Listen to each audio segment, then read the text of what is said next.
Good morning, Tony.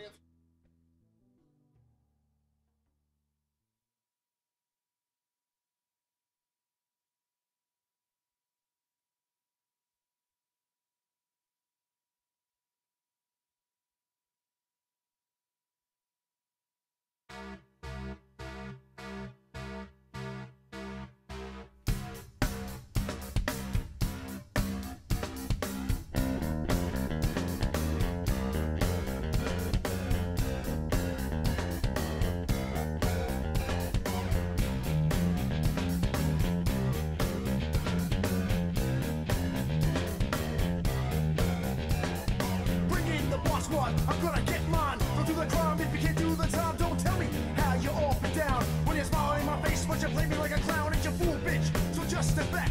I'm a mad dad when I come down straight. I thought you were my piece, but you play me out. Now I'm mad as hell and I'm full of doubt. Who you wanna roll with? Who you wanna roll with? Lefty, let's roll. Who you wanna roll with? Who you wanna roll with? Lefty. Let's roll!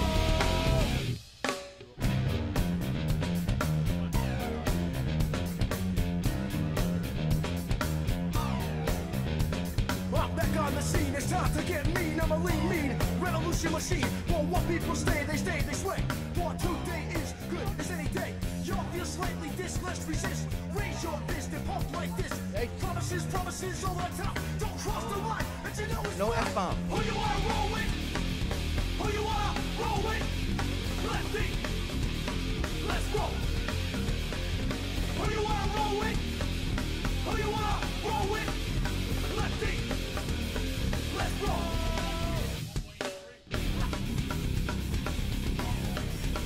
I'm trying not to curse. I really am, but I'm in pain, so once in a while I'll be like, F. I can't hear you. What are you saying? Don't ask me about my state campground visit this weekend, or I will be cursing. All right. Let's just leave that off the table for the moment, till I'm less crabby in the morning. I had a great weekend. Good times.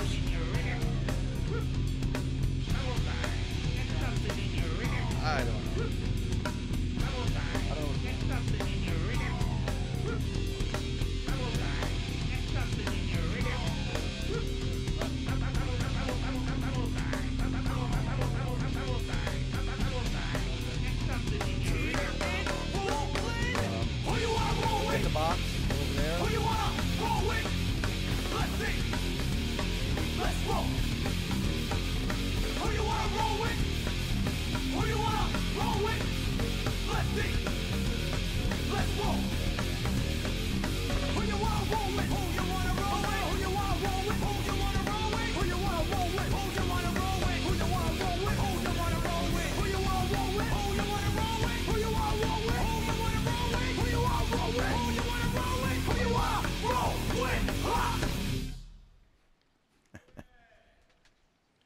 Good morning, Trenton. Good morning, Christie. Good morning, Kim Guacamole. Future Governor Kim Guacamole in the House. We'll be calling her today. Hello, Kim Guacamole. Hello, Kim we Guacamole. Can't do a damn thing right now. 7, 6, 5, 4, 3, 2. Can we start the show now? How about now? How about now? How about now? How about now? How about now?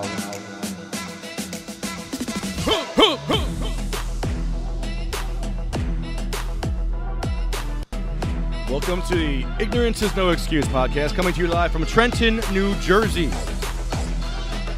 where stuff happens. Bad stuff, good stuff, all kinds of stuff. Trenton State House. At the Trenton State House. At the Trenton State House, where shit gets done. What's that? We're at the annex, right? Yes, we are, William. Good morning. Good morning. William Haney in the house. Amongst other. Tony Liberte in the house. Good morning. Jim Miller. Jim Miller in the house. I'm the one that doesn't yell into the microphone. Jim Wayne. When you have a microphone, you don't need to yell. I can get louder than you just by getting closer. That's right. Good morning, everyone. Good morning. Thank you, Governor Christie, for giving us something to talk about again. Governor Christie on the beach. Life's a bitch for patience. Life's a beach for a governor. Governor Christie's on the beach. And to all patients who think life's a bitch, just run for governor. And apparently you get to use the Island Beach State Park residence. Using the beach. Governor Christie's using the beach. Governor Christie's He's got asshole. a right to go to the beach. All right. Let's, Really? I'm just waiting till it's over. So on the show today, I'd like to give a few phone calls out to maybe the Attorney General. Get that ball rolling finally. I think I was going to stop by and give him something first. Let's do that too. Let's do it all. Wanna call him? No, No? I don't see it being positive. I see it taking away from future endeavors. Okay. Myself, you know. All right. It's, as always, front door first. Then everybody understands. Everybody understands that you've tried the front door and were denied. Christie comes in the back door now. Well, he only has one way in and out of the new government offices down the road. What's at the top of your list today? Governor, beach? I mean, come on. Governor on the beach, really? That was shocking. It's bad optics from the beginning. Him and his whole family knew what they went there. You know, they probably thought nobody would see. Right. But it was, somebody had rented a helicopter, had a helicopter set to fly and show the crowded beaches and then the dividing line between the stark, empty beach.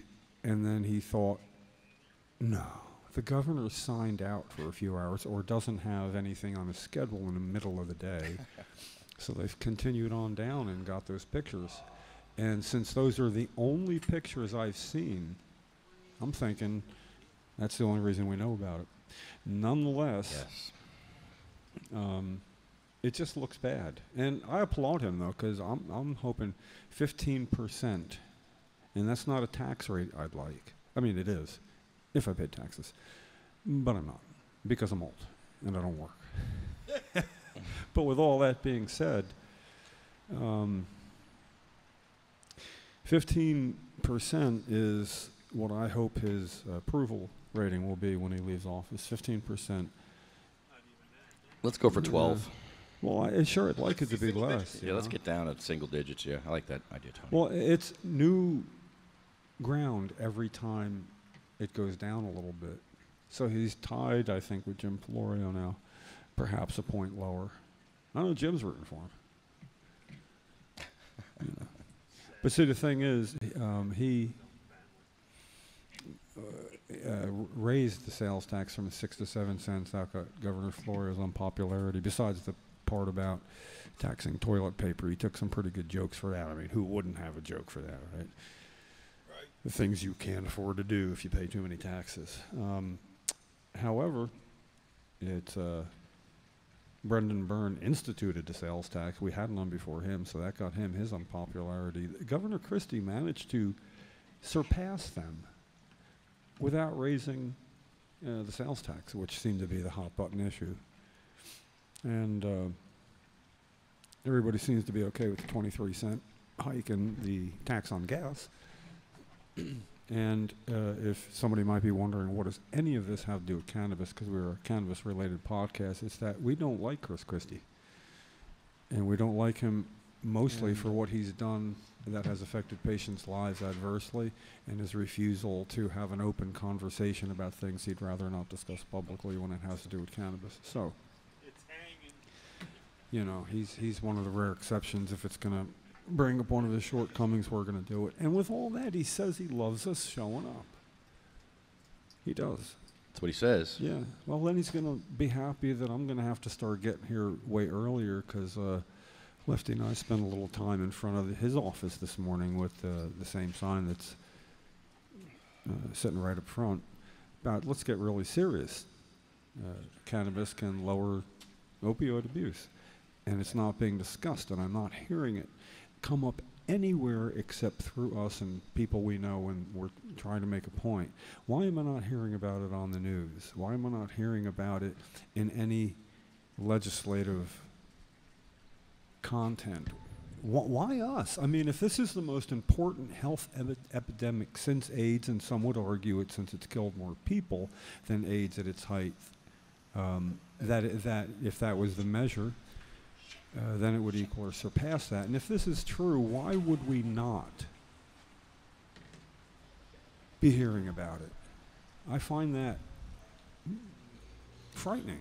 I've sat here every Thursday this year with the medical records to show and prove to the senators how great medical cannabis can help get people off of opiates and keep chronic pain patients from needing and requiring so many opiates. And not one of them has come to ask me about it. Or have they said anything publicly about it? No, never. They won't admit it. They won't acknowledge it. The DEA has my medical records. They won't even let them out. Well, then that's our fault. We're not hitting where we need to sometimes. I mean, I'm glad we do this each week. But if we can't do something a little more noticeable, and I'm not quite sure what that is. More noticeable than a podcast in front of the governor's office?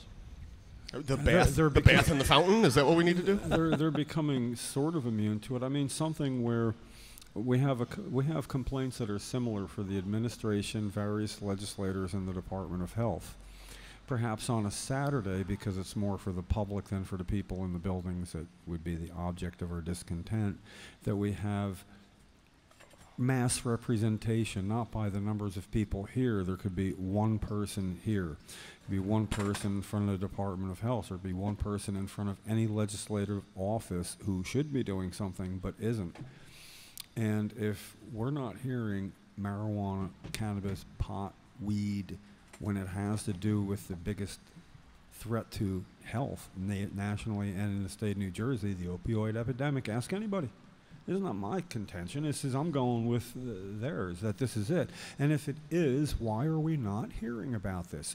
Why are we not hearing somebody say, why this is a bad idea? Cannabis shouldn't be used. Because Christie is busy shutting the government down and ruining people's 4th of July parties for a $300 million money grab for his rehab friends that are doing nothing to help the rehab problem or the opiate problem. They are just milking money out of anyone and everyone they can. That's the American way. And if you don't believe that, then you're ignorant. Well, how can they get away with that? They just did. Look at the pictures of Christie sitting on the beach with his family. I do not take a point with whether or not they are. What I'm asking is, how did they get away with it? The apathy of citizens that won't stand up for their rights on the 4th of July. This is where we come in. Well, I don't know, citizens were pretty pissed off about him being on the beach. I mean, was there one pitchfork in Trenton? Yeah. What we need is, like you said, people to take a more active part. And we're only so many people. We need to encourage other. I don't mean show up here. We're a podcast. You don't have to show up here. You can get the same thing just tuning in. Well, actually, you can't see all the really cool behind-the-scenes stuff, though. However, you get the gist of it. And this is podcast 80. This is weekly gathering 101. 101. Including the ones that Jenny Storms did before she moved. And Jenny will be here, I believe it's on the 20th, she said. So week after next, she can come back and we can do what we do. We're going to get a little more in-house, too. I haven't been to the Senate Majority Office or the Assembly Majority Office where you can deliver anything you want that will then be personally put in their inbox. Yeah, I feel like it's almost time for me to write the letter and put the medical records all together in photocopies and hand them out to every senator we can find, because they're really not paying attention to us, so maybe they need writing and face-to-face interaction now. Maybe an email and PDF. And I don't believe that they'll ever look at it. I think they'll see Tony Liberte, opiates, cannabis, and hit delete. I think it'll be logged in somewhere, plus, like Cannabis Pro or Com. But you're right, that's it. It's not going to get past that. It's really I've not. stood in the Department of Health and testified face-to-face to them. If that didn't get anyone's attention, what more can I do? I stopped by the Department of Health with a tincture that I asked them to analyze so the state police could arrest me. That got attention. That got attention. Yeah, we need to put something together like that. Paper trail. Oh, sorry. Hold on. Would they rather I sat in front of the Senate and did oxy all day? Yes. I mean, I can legally do that. Thing is, I could drool on myself out there if I need to. It's Some people believe that. True as that is. That's true. It's the same thing we've been saying virtually forever. We've been saying, when I say we, I mean as a whole movement. Hey, why can't I grow? It's just a vegetable. I don't see why somebody, and true. Deaf ears heard it for 20 years. We need to couple something with that beyond just saying that. And I like Jason Arnold's idea of having a thing in Trenton. And Yeah, he's got something developing there. And giving away food, free food. People say there's no such thing as free lunch. He's going to prove them wrong. Hot dogs. I've already volunteered to come and cook that free food. Well, there's going to be a lot of volunteers, and this is perhaps where we can reach people that have never done something so simple as just stand there and hold a sign. What do you think, Lefty? It's kind of fun holding a sign out in front of the governor's new office there. I like it. And one. Obviously, in the fleet of SUVs that the governor or somebody else might use, had to come by and take a good look at it. So we're going to split up a little bit. We're going to get here early now and then, and maybe get back to social media and say, here's where we are. We needed to be more in public. We'd like ideas, even if you can't carry through with them. And normally I hate, hey, you know what you should do? Here's what you should do. Here's what you need to tell them. Like, usually it's been done before, but somewhere there's somebody that's going to have an idea that we actually haven't considered and really done. I like showing up at home offices. I mean, I don't actually like it. It's usually when I'm getting out of my car with my signs and I'm about to stand and get honked at and yelled at or approved of by people going by. I don't like that. I really don't. But it's so easy to do. We were there just talking, had the sign up. You don't know who's going by. Maybe somebody's going to go by and says they're here. Well, every single person that happens to see that sign, you've affected for the day, as little or as much as possible. And more people holding those signs, and more people writing their letters, and more people making their calls, and we need more and more and more and more, please. Sorry, just reminded me of a Creedence song. Fortunate Son, anyway. A fortunate son. The only answer is more. Yeah, we need to broaden out a little bit in what we do and make it a little more by the book, sort of like the hand delivery of letters here while we're here, using constituents to get into offices that will turn us away. So, uh-oh, we lost a lefty already. Yeah, well. Lefty down. Not for long. Well. So how was your 4th of July, Jim Miller? It was absolutely awesome because it was under my own domain, where I went where I wanted to go, drank what I wanted to drink, ate what I wanted to eat.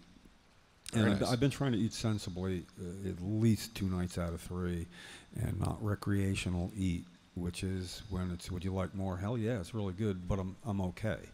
See, And then I recreationally eat when I go out to dinner somewhere nice. Well, Otherwise, now and then I reserve the granola right. and- That was 4th of July, but I had to get up at 5:30 the next morning, yesterday. So I cut myself off from drinking beer 12 hours before. But how do you cut yourself off at 5:30 in the evening unless you start at 11:30?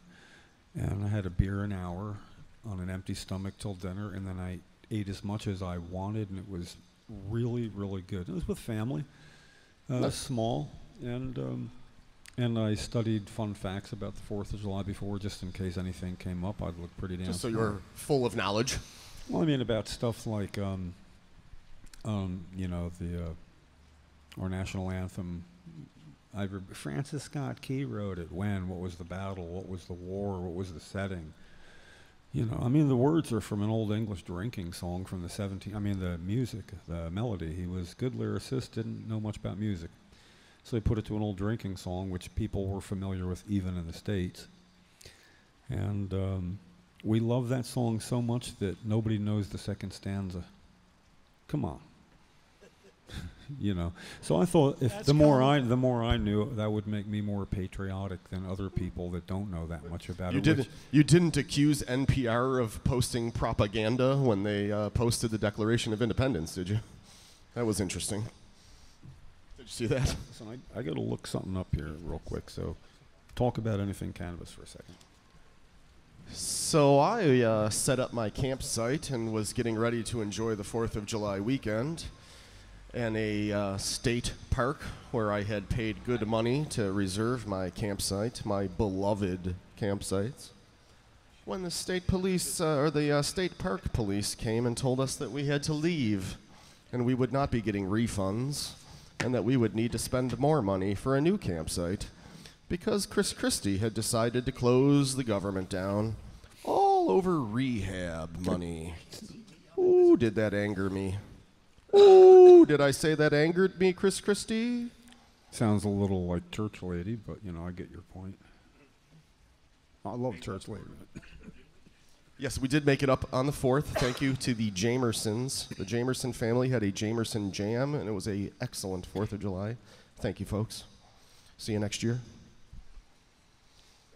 Did you celebrate the nation and its accomplishments, and were you a nationalist for a day? We had a 50-foot by 40-foot American flag hung in the trees, and we had a stage with brand new young bands showing us their talent. It was an excellent day for the 4th of July.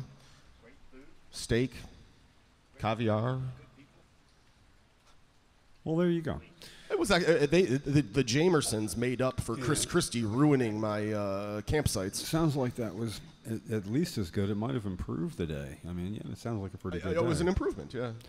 Nonetheless, I don't begrudge the governor going out and using that. You know, it's like it didn't stop anybody else that he was there. It was just kind of rude. Nah, you know.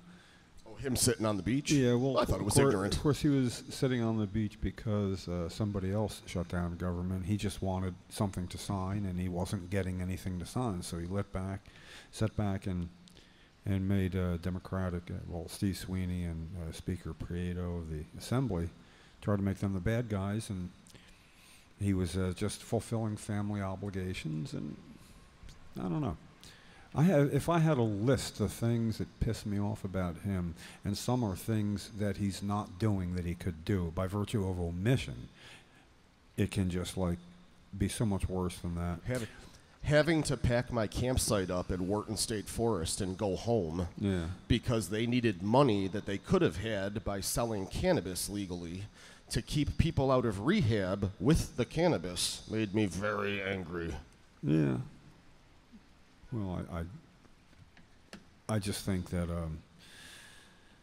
soon we will have these statistics to hopefully back up what we've been saying when patients are allowed to have cannabis sooner rather than later when they're already receiving opioids for pain relief, to add that to it. As a chronic pain patient with post-traumatic stress disorder, closing the government and throwing me out of my state-issued, licensed, paid-for campsites on 4th of July weekend could have relapsed me.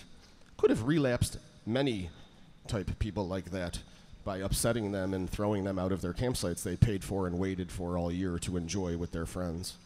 It's an awful thing to do to someone on 4th of July weekend. There are families that got sent home because they had no other money or no other place to go. I don't know. I'm just. Oh no.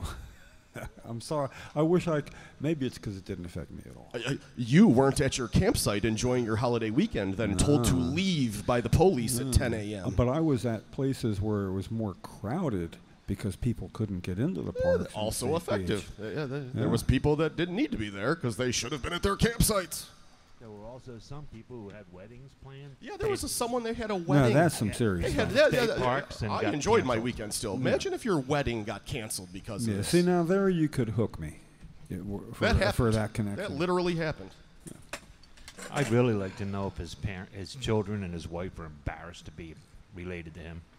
They've got to be. You know, Jim, that could be true because they could have saved him the embarrassment by saying, we don't want to go to the beach. I would not have. I appreciate that you've made plans, but we see the news too, Dad. It's going to look bad. And we love you, so we don't want that to happen. They didn't say that, did they? You don't know. Maybe we he wanna said, get go on to the beach. Yeah, no, maybe they said, we want to go to the beach, making sure he was there. Yeah, and who then, knows? F New Jersey. Then they called that reporter and said, you might want to fly the helicopter by. You know, it's a good point. What would happen if thousands of people went to the beach? Would they just bring more police in to arrest people? Or? See, and that's the pitchfork situation that I wish would have happened. You had to go into that state park and trespassed on the state park. They told me they would arrest me if I didn't leave. Yeah, they will arrest you for trespassing. Those What are if our the parks. closed. Those are our parks. I was the literally governor? told I would be arrested if I didn't start packing my campsite up. No, it's the governor's playground. We're not allowed to play there. No. The governor said it's the playground of anybody running for governor. He didn't say become governor. He said, well, you run for governor and then you can come here. But he said, you run for governor. So Well, here, my we way, should've- bear with me. Jeez. There's more than 2 candidates for governor. There's a whole bunch of lesser candidates. We should have just lesser. made up some signs and gone up there That- and said, I'm running for governor. One Let's of- party. One of the people running for governor could have simply walked up and said, the governor said it's okay. He said so, because I'm running for governor. Here's my credentials. Here's my credentials. You know, well, that's it. I mean, he's got to watch what he says because words have meaning. And he says, so basically, when New Jersey Weed Man ran for governor 8 years ago, I believe, he could have gone because he was a candidate for governor, one of 6. Isn't that residence a gift to the governor from the people of the state of New Jersey? So therefore, it should have been closed, just like it was closed to everyone else in the state. Yeah, I guess I just can't 'Cause get it's not worked. his I can't get residence. worked up He doesn't over own it. it. I'm like, That's I suppose. a hair splitter. It is. It really is. That's a hair splitter. Yeah, I'm like, Only because of the fact get me of with the weddings that you didn't being happen and pain. you being the governor, you automatically get that perk. Yeah, that's true. Yeah, but you don't own it. So if the No. government's shut, it's shut. No, but you can utilize it All and right. justify, manipulate. And that's exactly what happened. I like And the then- pitchfork idea. I like Yeah, that. pitchfork, You that's need what- thousands of people to just flash mob. That'll never happen. It does though. Sometimes it does. Well, for what reasons, though? Not for this reason. Not for this. No. No, for the people that are dying because they can't get their cannabis and they're overdosing on opiates and then being...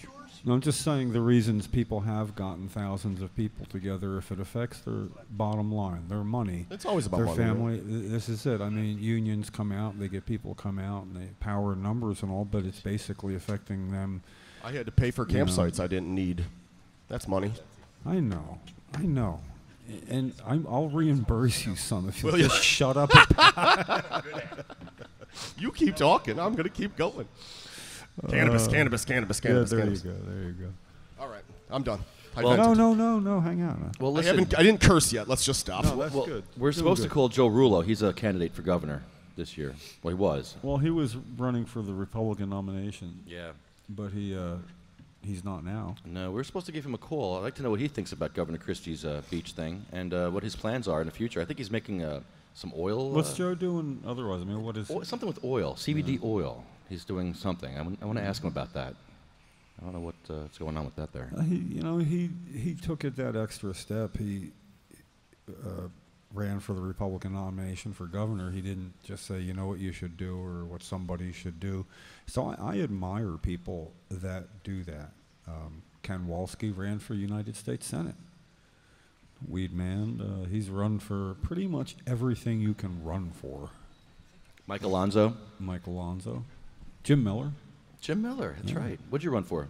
New Jersey State Senate 10 years ago. You should have won. Who'd you run against? I ran against my incumbent Senator Andrew Cicela, who refused to meet me for 9 years, and a Democrat from Loveland named Berta Wenzel. Oh, they're hacks. And me. And I got 2,038 votes. I got 4.26% of the vote. That, my point was, I had one issue. And if it had been a close race, either candidate embracing that issue without me in the race would have gotten that 4.26%. So I entered the race saying, if either of you two would like to embrace this issue, I will help you. And both Democrat and obviously the man who refused to meet me. But I did get to meet him. Ooh, I embarrassed him good. Well, let's give a call to Joe Rullo real quick. I promised I might call him. We were supposed to call him last week. We didn't call him. Let's give him a quick call. I love this guy. He's an actor. He's a business owner. Where does he reside? He ought to come on down personally and hang out with us one day. He's by you. What's that? I think he's down by you. I get here all these times. Yeah, I think he's in Toms River. Let's see what he Oh has no, to say. I'm more in Mount Laurel now. Sorry. Sorry about that. Yikes. Ring, ring, ring, ring. Hello? Joe Rullo. Hey, what's happening? Joe, it's Lefty Grimes. You're on the air, man. How you doing? Good, what's happening, buddy? Not much, man. What have you been up to? Well, I'm sure you heard that I jumped into the cannabis business a little bit. Yeah, what are you doing with the CBD oil or something? Yeah, well, we have, CBD oil, which is, it's basically from the hemp plant, and there's also THC, but it's like 0.3 and under, which for now is legal in the United States if you import it, which we import it from Eastern Europe, which is the reason how there's like a loophole, I guess you could say. Okay, so it's totally legal. Absolutely, 100%. Yeah, and I'll tell you, I take there's like two products they have. They have one that's THC free and then one that is 0.3, and they're both great. I mean, basically, you know the deal. I don't have to preach to the choir. As far as I can see why all of the pharmaceuticals and what a big loss it could be for them. I mean, listen, you get a headache and it's gone in 10 minutes. You do a big, like me, I own a landscaping company. I was like hurting. And the next day, instead of taking that stupid anti-inflammatories which kill you and degrade your muscles, and the pharmaceuticals make tons of money off that, I had the CBD oil and it was gone. It's amazing stuff, man. I mean, it's just incredible. Yeah, my friend Tony has migraines really bad, and from eating a bud of cannabis a day, he got rid of his migraines. Amazing. Well, I'll tell you, it's really good for headaches, taking it via vapor. It's gone like within like 10 minutes, like immediately, they say. Joe, you saw the pictures of Governor Christie on the beach. I'm sure you were shocked as I was. How come you weren't on the How come you weren't on the beach with him? You ran for governor. You should be there too. How come? I don't hang out with Governor Christie. I'm happy that I'm liked. I mean, I look at every day, I thank my blessings and say, a couple different things, and one of them is, thank God I'm not Governor Christie with how unpopular he is. I would rather be, like the everyday guy like I am and like you are, than to be like him. I mean, he just ruins his chances for anything for future with that little antics that he pulls. Even Kim Guacamole didn't like it. Well, I think, let me be blunt. On Saturday, the independent candidate running, the Scott Carty, he actually went down to Island Beach State Park and blasted Governor Christie right at the damn entrance of his place. And Guindano waited for the very last minute. Remember Monday night how it was approved? The budget was approved finally? Right. She came out against him like Monday afternoon. I'm tired of this last minute stuff. She needs to stop trying to calculate things, and she needs to be spontaneous. And we also got to get her on the side with us with this recreational marijuana. You know, she's going to have a very, very rough time. You know, listen, look at the numbers that came in, and the Democrats had 2 times the amount of votes than all the Republicans combined in the final result. And Murphy had more votes than all of us combined, period. That all the Republicans running, he had more votes than all of us combined. And I think it's because of the marijuana. I think people really want it that bad, and I think the Republicans are ignorant, and I think that they're back in the 80s where, oh no, you're only going to be able to see gray and black. You know, you can't see colors. Remember Nancy Reagan was telling everybody that? And I remember being stoned one time when I was younger, and it was 84 or something like that, or earlier. And I remember her saying how you don't see colors. I was like, the hell you don't.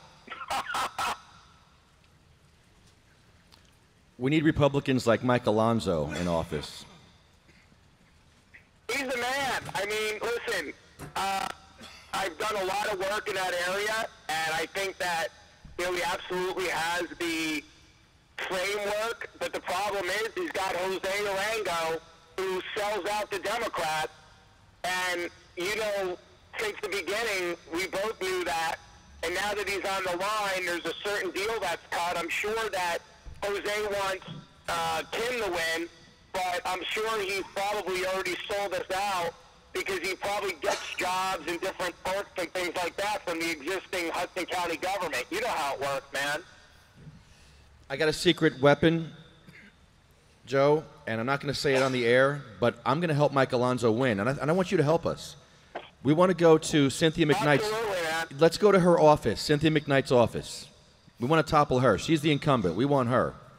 She's the big fish. And I know some things about her, and you're going to be shocked when you hear what I have to say and what I have on her. And it's going to be shocking and disturbing. Oh, yeah, Joe, it's a bombshell. And Mike Alonso knows about it. I'll talk to you offline about it. It's amazing. But we're gonna hit her hard, and she's going to not see us coming. We're coming either Friday or next week. If you're available to come to Jersey City with us, to go to Cynthia McKnight's office, we'd like to topple her. I'll probably be able to do stuff online, but probably not going to be able to run down there because I've been crazy trying to catch up, Got to work every day, dude. Where you at, Joe? Where do you live?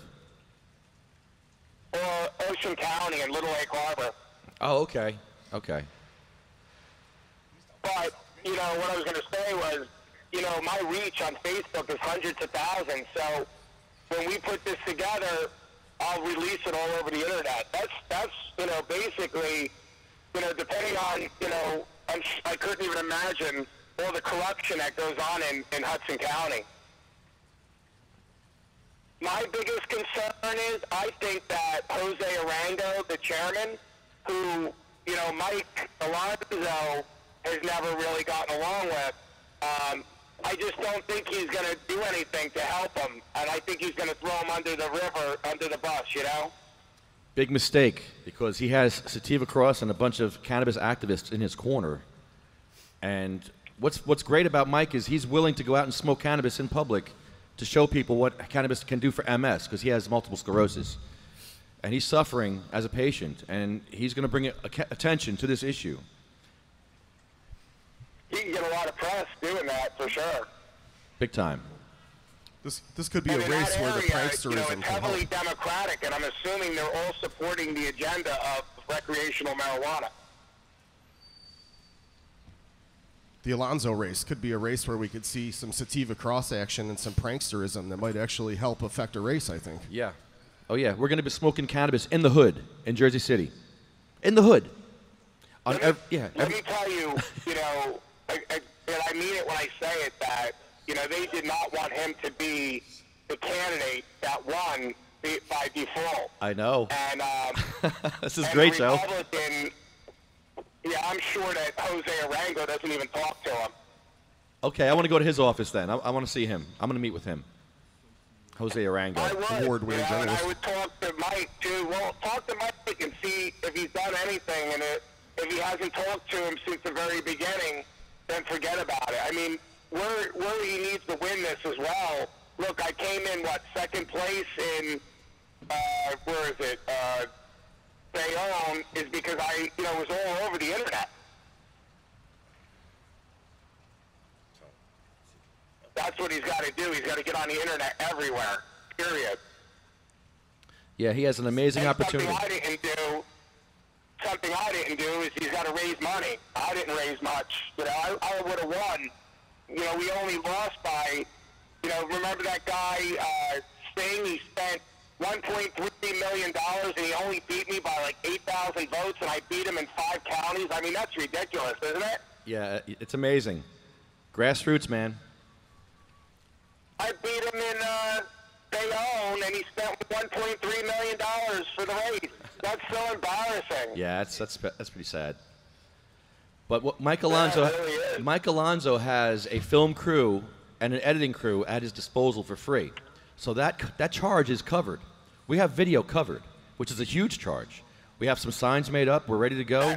It's man, we're gonna do this. He's gonna win.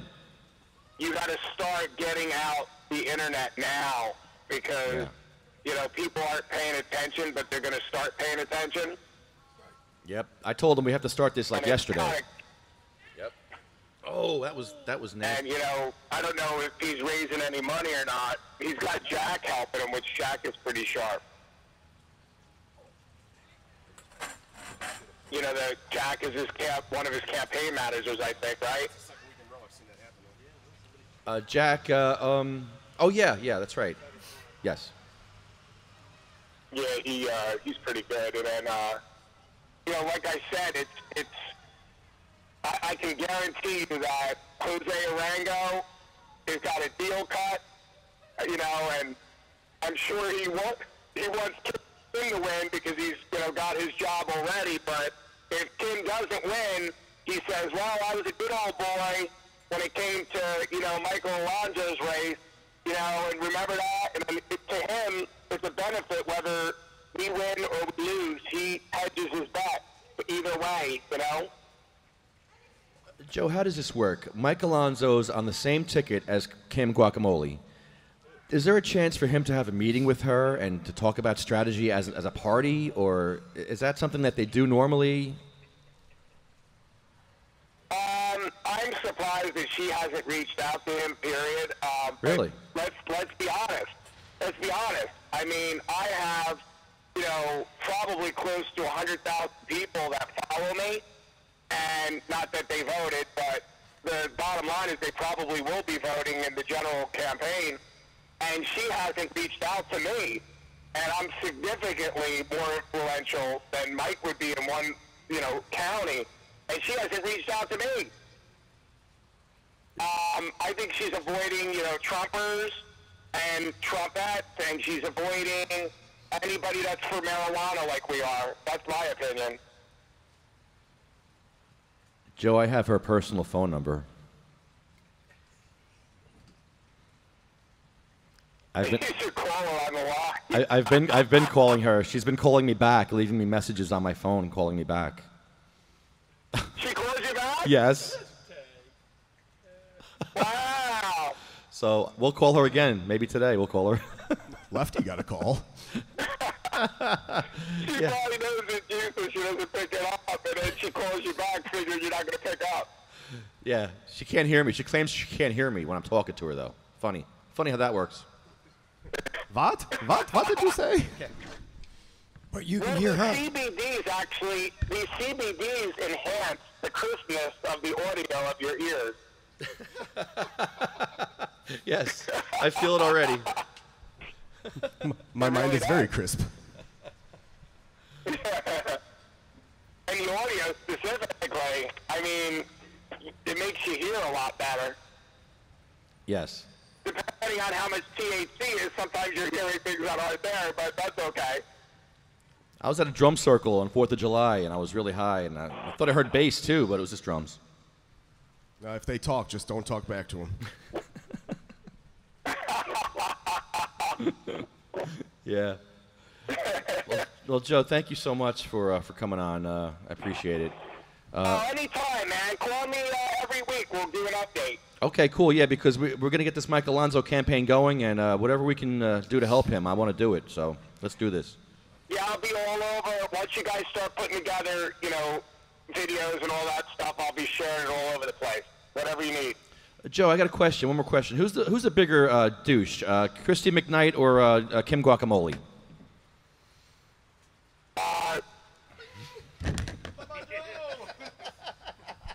See you later, Joe. Damn, Have a good day in Egg Harbor. Have a good day in Egg Harbor. Click. I got a question for you. I was going to mention it while you were on the phone, but did you ever tell Joe Alonso? Mike Alonso. Joe Rullo, Mike Alonso.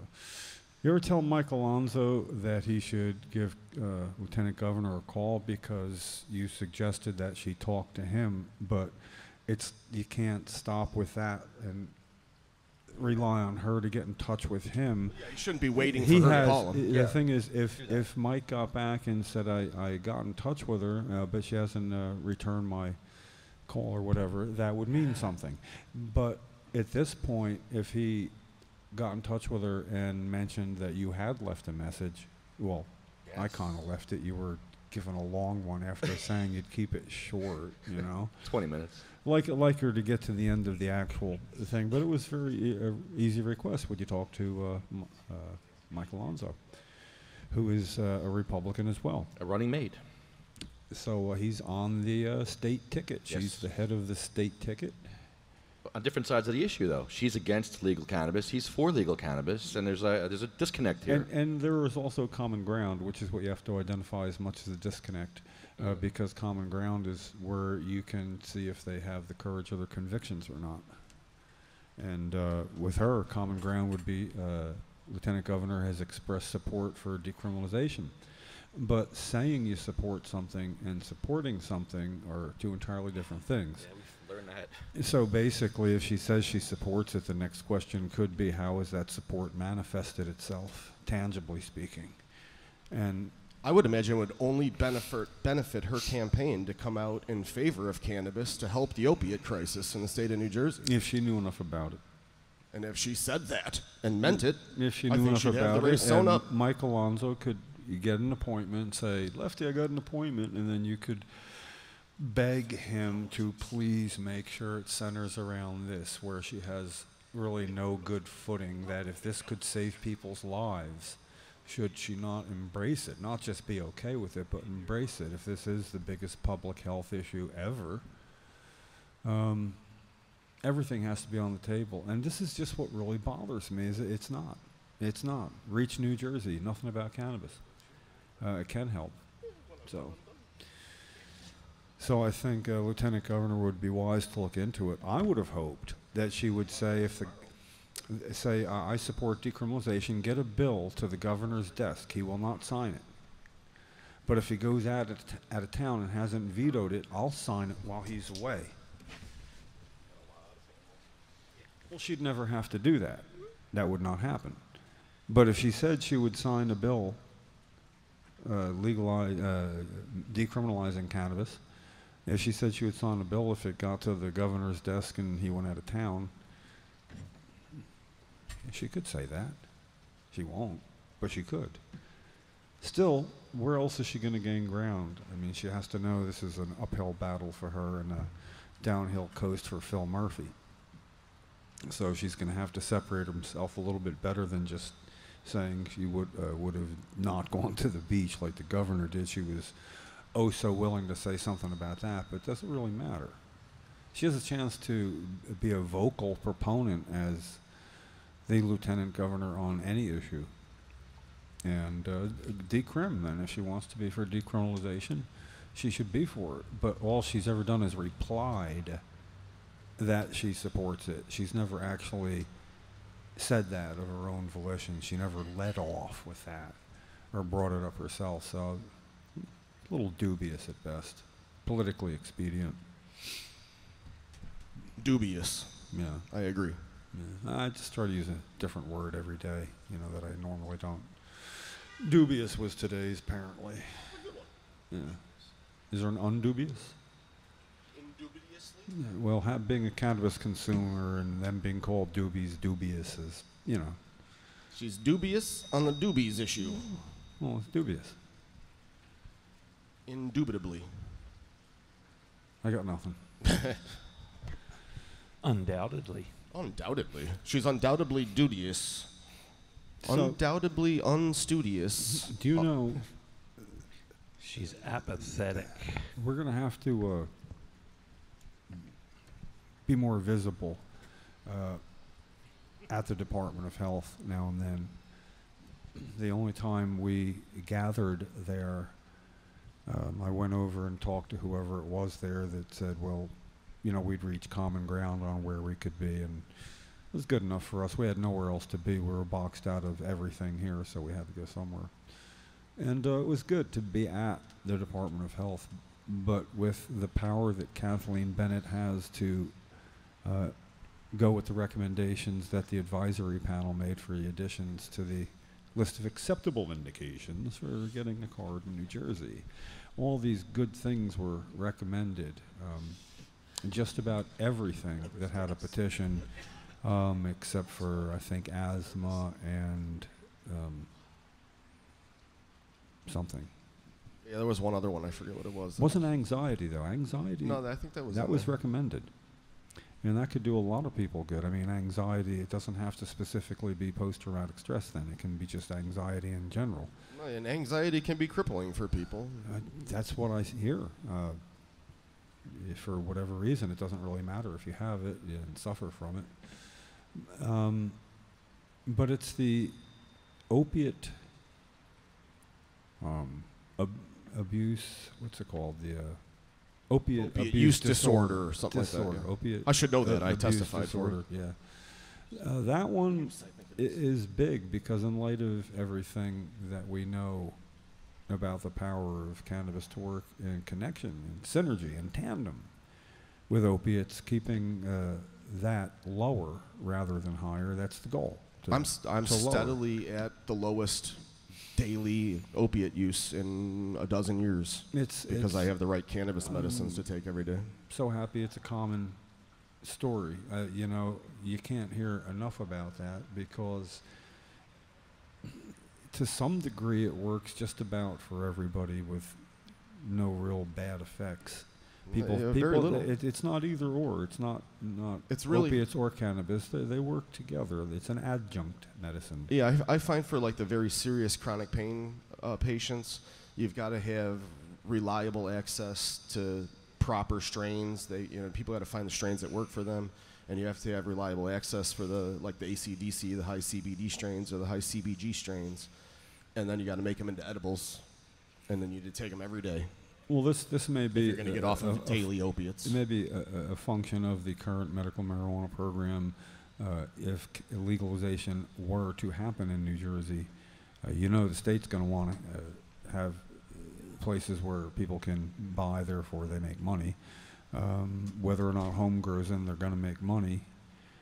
And the home grow is the only way that a patient like me can keep up people the are supply. wondering why the medical program then in that, because there are going to be people who don't qualify for the medical program who will, as adults, be able to then get it legally. But it's the medical program that's going to be a little more attuned to having various strains available, perhaps, and We need more access at lower prices to be able to keep seriously chronically ill people on cannabis instead of opiates. That's the big deal that's going on behind the scenes. It's what's going on in legislators' district offices concerning home grow for the legalization bill that I literally have to leave the state of New Jersey because I cannot keep enough legal supply of cannabis to keep me off the opiates, and it aggravates me. Yeah, well, In the middle of an opiate epidemic, as I'm trying desperately to stay off of the opiates, and the program is literally throttling my ability to do that. That's as wrong can be. It's when I did tune into 93.3 on the way in to get away from this a little bit. I was thinking about it in the morning, and it's just, I just want to enjoy the drive. And I was listening to the crew,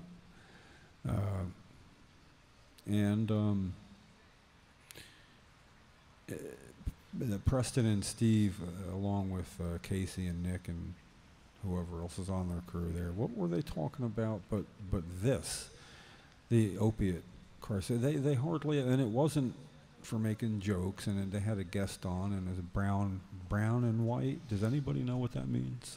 Brown and white, it has to do with the opiate crisis and addiction services, and I don't know. They're of course championing the new law, and what they're also saying that just a 28-day stay isn't going to work for so many people, and it takes even more follow-up care after that. It's still, the price tag doesn't seem to be mentioned by anybody, and I don't know how, especially a Republican governor, could never once give a figure for how much it was going to cost. We know how much the reserves are for Horizon. Yeah, they're demanding $300 million. Well, they also know the number of their surplus. That's why they're saying they can afford it, and the $300 million is a figure that it's a pretty big number. If they get that money, I'll be very interested 5 years from now to see how many heroin addicts actually were cured and recovered through that money. Well, there will be. Without cannabis, the number will be small. Well, with cannabis apparently just being used as medicine for pain with opiates, we wouldn't be arguing about this. There's a good possibility of a 25% reduction in the overdose death rate due to opioids, both legal and illegal. That's what the American Medical Association's findings say. Whether it was only 20 or all the way to 30, what if it's only 15? It's a bigger percent just for doing something that simple than anything anybody else is. I don't know if anyone is looking at these numbers yet, but I would like to know the decrease in the number of injuries that lead to chronic pain and opiate use issues in states where people have regular access to cannabis the day they injure themselves. Because if you put CBD into your body the day you have a concussion, science in Israel says that you will actually recover and heal better because of that CBD access. So we could actually eliminate a percentage of the chronic pain patients that are developing from issues that were regular. They broke an arm in a soccer game and they developed chronic pain. If they had cannabis, they might not. And we know about this courtesy of studies in Israel. Why not studies in the greatest country in the world, America? Yeah. Why not? There are people. Israel is on the cutting edge right now, and we still do everything we can to keep these studies from happening. Although it's loosened up, National Institute on Drug Abuse has been forced to. Has one study actually gotten through the DEA yet?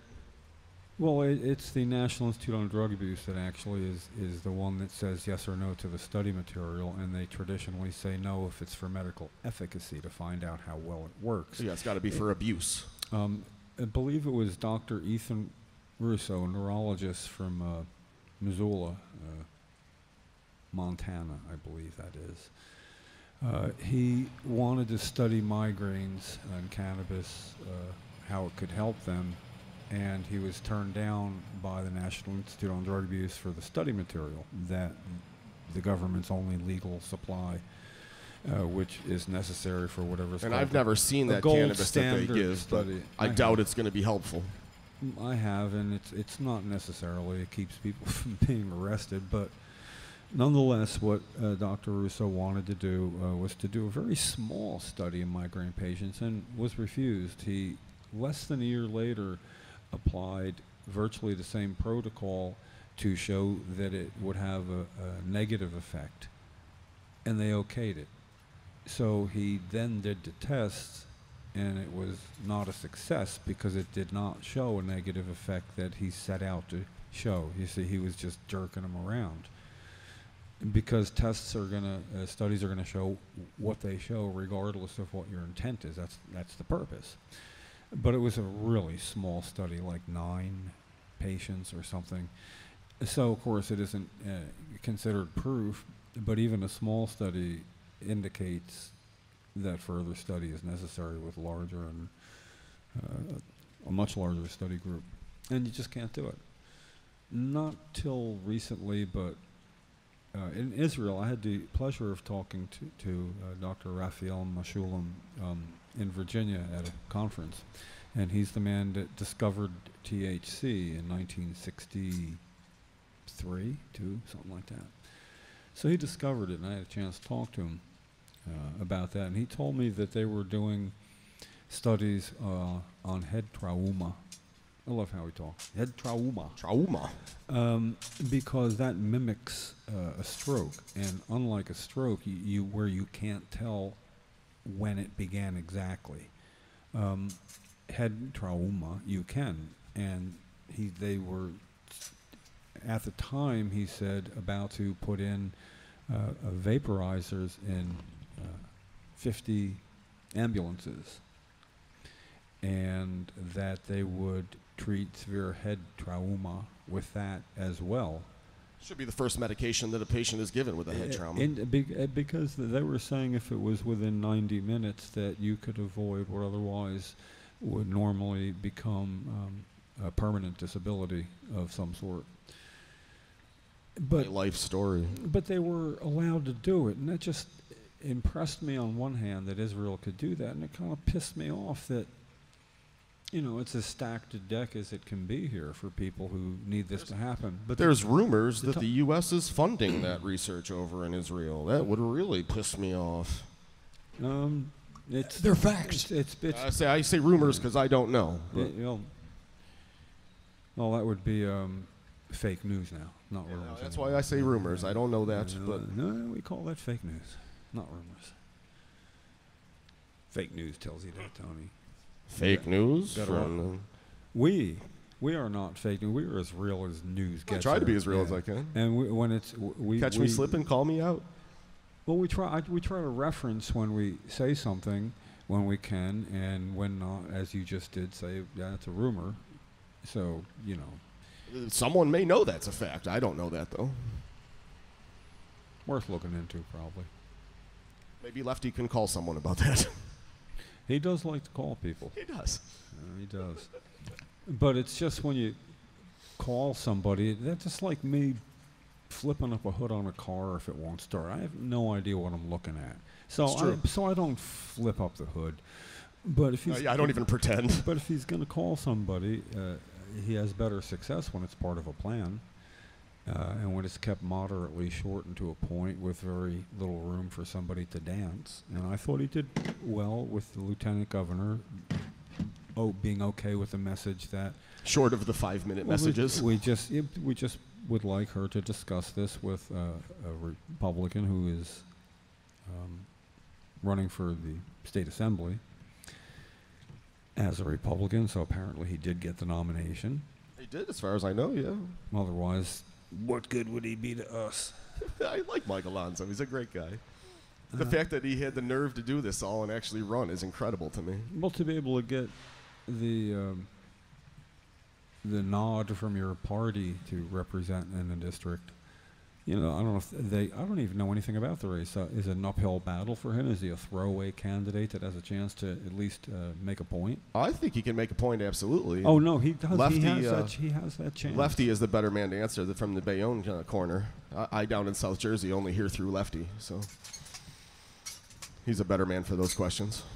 Well, he did deliver the message to the lieutenant governor on her private phone when she called him back. I heard the message that she left back.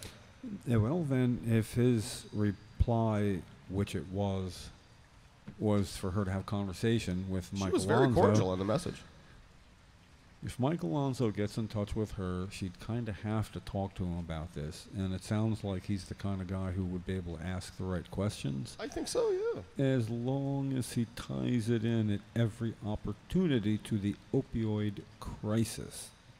I'm very interested to hear her opinion on that subject. Like, literally, I'm not even trolling her. I would really like to hear what she has to say. I think the state should hear what she has to say on that subject. You know, this is true. You realize that if she did come to know that this could help and that it's going to probably be a 6-month delay because that's standard practice for the Department of Health to draw everything out that might improve the law, the program. They're still dragging their feet on the chronic pain issue. There's 6 months to say yay or nay whether or not the recommendations are instituted. There's no reason to take 6 months. It's basically there's an appointed panel, and they were appointed by the administration or somebody, not by friends. They are doctors, nurses, anesthesiologists, I believe, somebody that works in the mental health field, I believe. These are a well-rounded group of professionals making a recommendation to somebody who has absolutely no experience in healthcare from the clinical standpoint. And why would she not go along with recommendations? What is the point in the entire process if she says to any of these recommendations, I think I know better than you? Yeah, how are you going to tell a doctor? What was his name? Dr. Baker? I forget the head chair. Becker. Dr. Becker. How is she going to tell Dr. Becker that he's wrong? It's not going to help the opioid crisis or the chronic pain patients. So she can't say my that. problem has become that she's going to say yes probably, but not for 6 months. And in that time, people will have started off down a road they might have avoided if she had done it 6 months sooner. There is going to be that subset of people who she just didn't do it quick enough for. And we need to be letting her know now that this is going to be an issue. Why it would take so long, and we may be stopping by on a weekly basis to say, what have you done this week? What are you doing?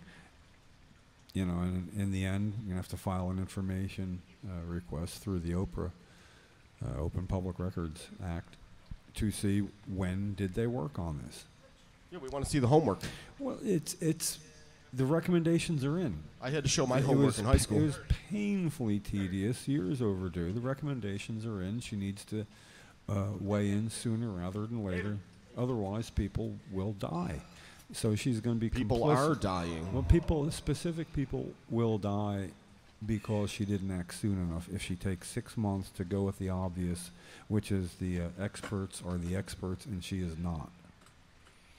And while I'm thinking of it, Dr. Becker, we don't want you to take 6 months if it's you that's holding up this process. No, he's not. I don't think it's him. They're done. Their recommendations are in. That's what I thought. They're done. Thank you, Dr. Becker. They're not going any further on that now. I imagine they're still technically an advisory panel, although they're not really working on anything. But they've played their role and have passed it up the tree. Then there's a 2-month public comment period from then. It feels like it's been about 2 months. It's definitely been 2 months. Which means May 13th, that I think, starts was the 6-month clock ticking. Each time thing sets the next clock ticking, and now it's in the beginning of the 6-month waiting period, although there's supposed to be a public comment period. Yeah, I thought there was one more time I get to go in and talk to them. No. But maybe they're going to just cut that out. Maybe Dr. Becker says, we've heard enough, we're going to send everything up except asthma, and they don't need to hear from us anymore, I guess. We'll find out. Ken Wolski, our business informational director, if you're listening, Ken, as you often do, give a call. We got some questions. Did we talk to Bob Kane? Is that who we talked to last week? I know he called him and was trying to get some solid information out of him about it. Yeah, he follows up. I like that about Bob. He definitely follows up. Yeah, he got those petitions done. 3 separate ones, not just one. He did more effective than I can be. I Well, can't do paperwork. Well, I'm coasting after 26 years. You're as an allowed. advocate. I'd like to applaud other people who have more energy. You show up every week, so I feel I have to show up every week. Turns out it was actually this week, 26 years ago, I walked into Congressman Frank Pallone's office on Fisher Boulevard in Toms River, And that's how long ago that was. He hasn't been there for 23 or 4 or 5 years or something now. And I had a question, walked in, it was that easy, and started the ball rolling. And he got back, said some things he wasn't going to follow through on, and I've been a pain in his butt ever since. So The squeaky wheel. yeah, well, I'm not going to be I'm stepping by. This is like the last year of podcasting for me. Lefty, squirt a little oil on him. He's squeaking. Yeah, I'm going to be done. I'm going to look forward to following other people's initiatives and examples and ideas, and if we couldn't get things are really changing, moving positively every day. Except for I read in today's Courier Post. I have it somewhere. I'm not going to get it out now. Somebody was dismissed from a job because they tested positive for cannabis, is a legal patient. There was a workplace accident that mandatory alcohol and drug testing, they found cannabis and dismissed him. And Money. well, Always about money. Well, it's an employer's right to do that. They're not breaking any laws. If he was actually impaired on the job, and I don't believe he was. No, well, but they still have the right as his employer to do that because there's nothing in the law that says otherwise. Doesn't mean that we can't address that as well, because that's just going on a lot more than you hear about. We know of a good half a dozen people, and Don DeZarn had to leave the state of New Jersey because even as a legal patient, he couldn't keep his job in Princeton University. Which is it? I should know. It's one of the oldest. Princeton University, PU? It's Princeton. That's what I call it. Well, anyway, he worked in food services there for quite a while and was not allowed to continue, but a lot of it had to do with his advocacy as well. He was quite outspoken. And While I have Princeton on the mind, I'd like to take some quantum physics classes there. I wonder if they would let me in. I'll have to call and ask. you got money? No. Anybody in your family go to school there? Nope. Wouldn't hold your breath. Wouldn't hold your breath. Go online. I put a tie on. Yeah, go online. Maybe I could teach the class. Yeah, maybe.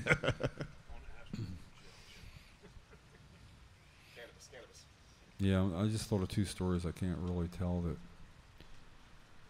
Well, one time, a long time ago at University of Miami, a friend and me we were out there. And you could just, we walked into a classroom because it was open and there was nobody there. And my friend started teaching calculus. He was, and I sat there like I was a student. You were the student. Yeah, but he kind of knew what he was talking about. And then somebody else walked in and sat down, and he just kept doing that, and I just kept sitting there. And eventually half a dozen students had come, and they were wondering why they were in a calculus class. And so he just laughed and ran. I just laughed. Well, it was back It was in the funny. day. Ha ha ha ha. Yeah. Well, it wasn't even a cannabis story, so that's why it's kind of irrelevant. It was inedible. Of some sort, yeah.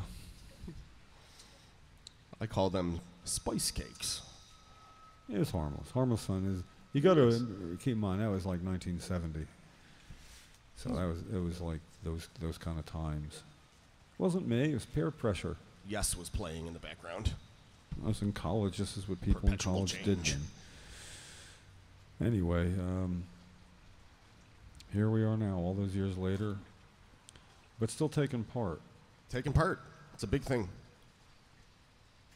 It's a big thing for me as I took part laying in bed sick with migraines. And now when I don't have a migraine, I feel absolutely no reason that I can't get here.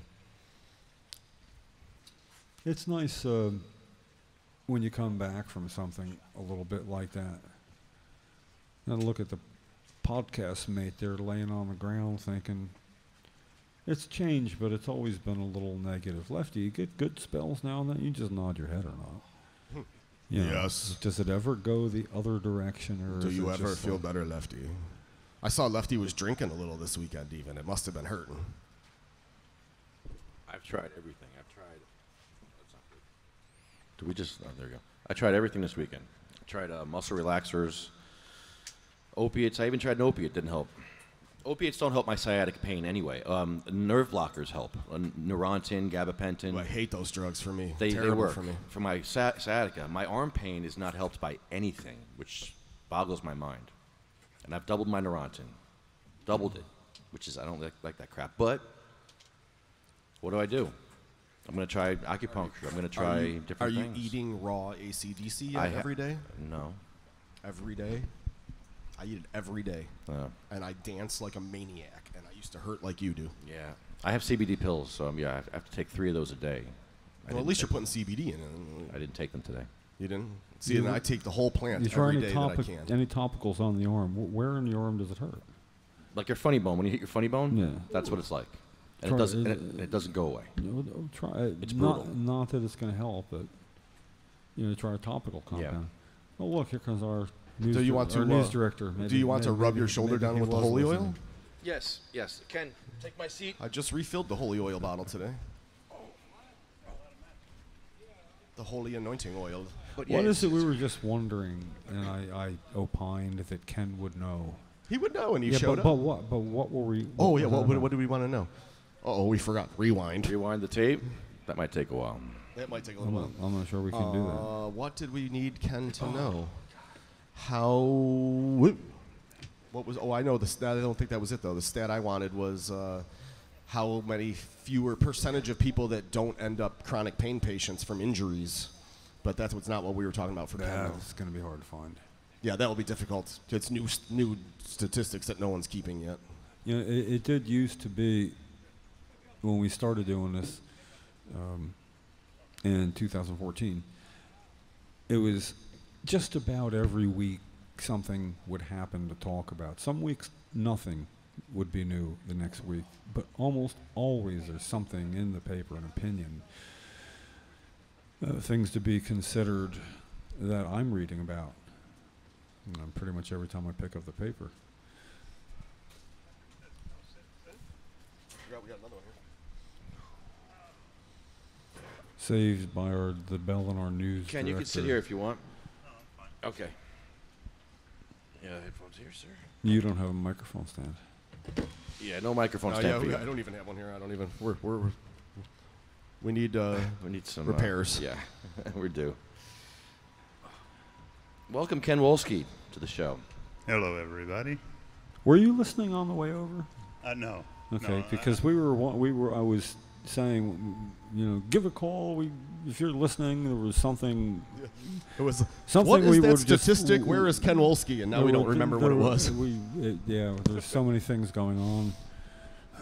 Short-term memory loss, perhaps. I didn't sleep last night. I can't remember. Yeah, if that's your story, you should stick to it. Rough night at the office. No, it wasn't a rough night at the office. It was stress at home, but I was home at least. Yeah, but then where are you going to go to get away from the stress? Yeah, I stress at paced- the office, you can leave and go I home. paced. Actually, I guess you could say stress at the office because I was pacing around my glass studio. Right, well. Sort of was. I guess that's it was me. at the office. Yeah. I have a home office, so I can't really get away from it. No. And then you got to have unsavory people over sometimes. Like who? Me. No, there's no unsavories at my house last night. And others. Other than myself, I guess. We have functions there. I don't know for sure, Ken, but we were talking about the 6-month clock for Kathleen Bennett to render her opinion on the recommendations of the advisory panel. Right. And when that might, it seems like it should be starting. Is it true that there was a 2-month public comment period after the recommendations? Well, that was supposed to be. Yeah. Yes, that was according to the regulations that the Department of Health adopted and promulgated. They said that after the initial recommendations of the medicinal marijuana review panel, there would be a 2-month public comment period and another public hearing. That's what might be what we weren't sure of. Yeah, that might have been actually what we were talking about. Yeah, you're right. Yeah. But there's been no mention or publication announcing that public hearing. Yeah, because that's what I said. I thought I was going to have another chance to talk to him before it all got done. But then you said Dr. Becker had already put the recommendations in and the panel was done. Is that what we understand? Well, yes and no. It depends on whom you talk to. The Dr. Becker made initial recommendations at the hearing that he gave. When was that? Back in May 13, I think it was, something like that. May, perhaps. Could be wrong though. No, that's pretty close. And but then I heard through the grapevine, or through a newspaper account, I believe it was, that they were going to publish these initial recommendations. They were only given, orally at the meeting. And so they weren't actually published. They all went, it was, I believe, there's 7 people on the panel, so it was 6-1 votes in favor of 43 of the 45 petitions that they were considering. Now, well, that was because of Dr. No. He was the Dr. lone, No. the lone no vote. Right. Was there anything that had another no vote that passed? I believe everything that passed was 6-1. Yes, and that's my understanding also. That's someone we maybe should call someday, Lefty. No, Dr. No. Why did he know everything? Yes, I have... May 11? May 11th, yeah. That was close. So June, July, here it's been almost 2 months now. Yeah. And So we haven't... So, yeah, 60 days isn't quite up yet, but it's right here. Right. It's right upon us. Right. So, you would think that they would publish it, that this is now the public comment period. They would invite public comments and publish it in the New Jersey Register. They would put it on their website, the Department of Health website. But so far, we haven't seen any of that. Now, we did have, of course, last week we had Bob Kane, who called the medicinal marijuana program, Department of Health, and he got some information, and he said that, he spoke with a representative of Sue Carson, the head of the medicinal marijuana program, who spoke with Kathleen Bennett while he was waiting on the phone. He was on hold for about 20 minutes while these conversations were going on, and the word that came back to him was that they were going to adopt, the Department of Health was going to adopt the initial recommendations of the Medicinal Marijuana Review Panel, which have not yet been published yet, in a few months. So now that was just a verbal, and there's no documentation, no real documentation of that was conversation. someone from in that building to someone that actually filed the petitions. Yes, so it yes, seems like right. it would be legitimate. And Bob did file. He was part of 3 petitions. 2 petitions that he filed himself, and part of a chronic pain petition rather. He filed the migraine headaches and the anxiety petitions, which were very good petitions. So, he did have, he was a very, a legitimate interested party in this process, this regulatory process. Well, perhaps we could work closer with Bob, or he could work closer with us as our emissary when we have all the same questions. Yeah. He was able, that he was able to get through the first time. Well, the other thing, he at least got and through having last week. and he has the leverage of having filed 3 separate petitions that were all recommended, adopted, passed yes, at a 6-1. Right. So he seems to have a good instinct on following up himself anyway. Right. Now, the other alternative, of course, is to contact one of our media representatives, either Sue Livio from the Star-Ledger or Jan Heffler from the Philadelphia Inquirer, and ask them to get on this and ask them. I think at day 61, maybe someone like that does need to make a call if they haven't done anything, because now they're late. And day 61 would coincidentally be our CMMNJ TV public meeting, but we're not having a meeting in July. The library is not available to us, so this is an important reminder not to show up at the library. You can show up at the library if you want to. Sure. You'll be the only one there, though. There's plenty to read, and they have a lot of lively programs going on, but CMMNJ public meeting is not going to be one of them on the second Tuesday of July 2017. So we will resume our public meetings in August the 8th. In the meantime, we do have a firm date for the next CMMNJ TV taping at Princeton Community TV Studios, and that will be July 31st from 10 a.m. to 2 p.m. So we're still looking for guests to appear on the show. If you have a compelling story that you want to tell actually have someone about, that maybe I have to talk to marijuana. them. I think everybody's been on here. William Haney's been on here. I'm not sure. I I'm know not someone sure. that has. I've been on, but I've never been on as a guest. Oh, really? No. I know Lefty did the guest once. You should. Tony, you were great. You were Well, really thank you. great. You were great. Yeah, I was was pretty good. sick then, I was too. I'm there like a for different that. person nowadays, Yeah, it feels like. you look much better, Tony. You really do. There's something you. else we need to I'm consider. Fighting hard for it. Yeah, good. Good for you. Last month, our man in the booth was man down Right. last right. month, Lefty, and here he's laying down now. Mhm.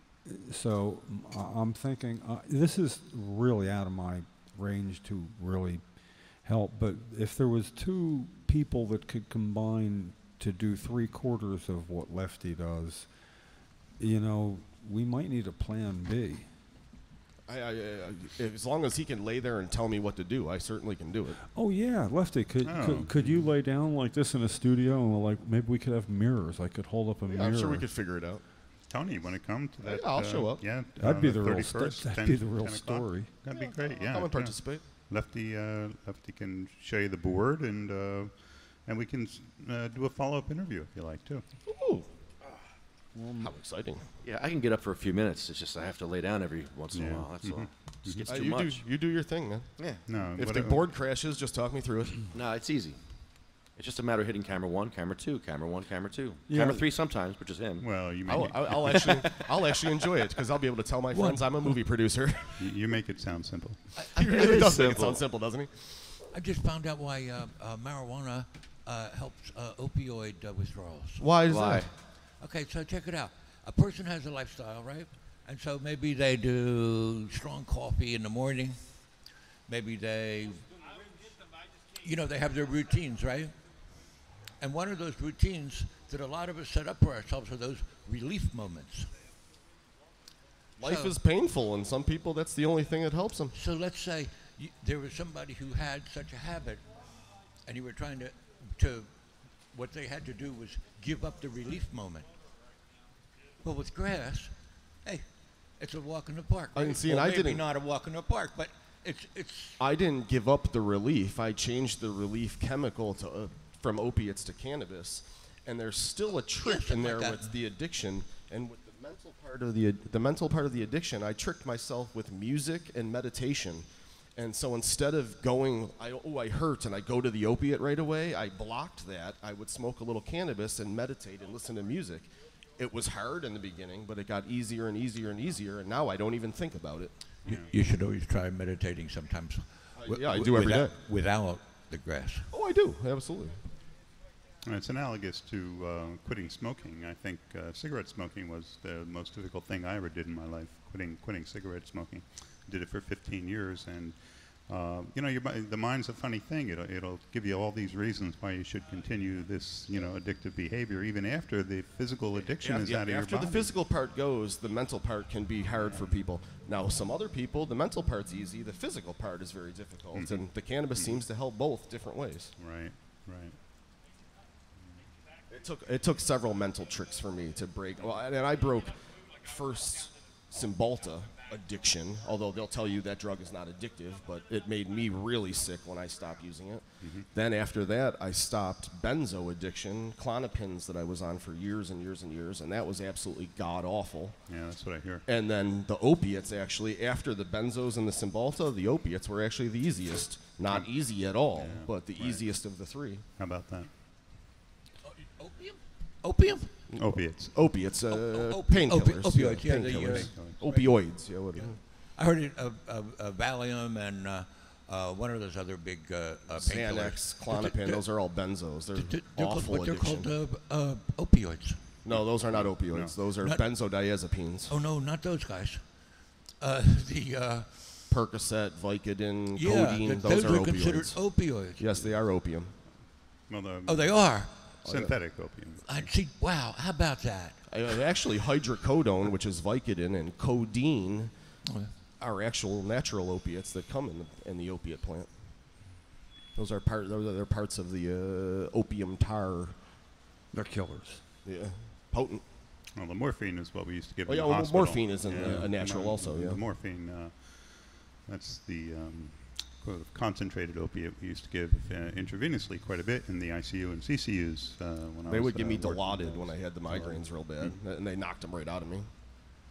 I mean, morphine was a great painkiller for the crushing pain of heart attacks. We used to give it intravenously all the time in the cardiac care units where I worked. So, you know, They're it's got its excellent drugs place, for that. you know? It's just not Right. every daily. Right. Just don't use it every day. Right. As long Which as is why there's cannabis. As long as when it's really necessary that it is used, and with my catastrophic foot injury and pain that I had no idea a level Right. existed. I mean, I can't even begin to describe it. That I was resistant to certain kinds of drugs just because everything that I knew for like just a couple of minutes, and it was explained to me in no uncertain terms that if you want to get better, take whatever you need to lessen that pain right now. Yeah, pain literally makes other health problems accelerate and get worse and worse. So you've got to stop the pain before you're going to fix anything. No, I just couldn't breathe. I was holding my breath, gritting my teeth, going. That's bad. You know, just when doing I that. say I used to listen to the podcast and your voices were the only thing holding me into this reality, that's what it was like. I was grinding my teeth and pulling my hair out, trying to make it stop. Yeah, if you can't take your deep breaths, you know, you wind up getting pneumonia. If you can't, if you don't want to move, you know, you wind up with all kinds of problems associated with lack of mobility. And I gained 100 pounds. You gained 100 I could barely pounds. walk. Wow. When I first got on the cannabis program, I could barely walk to the mailbox. Wow.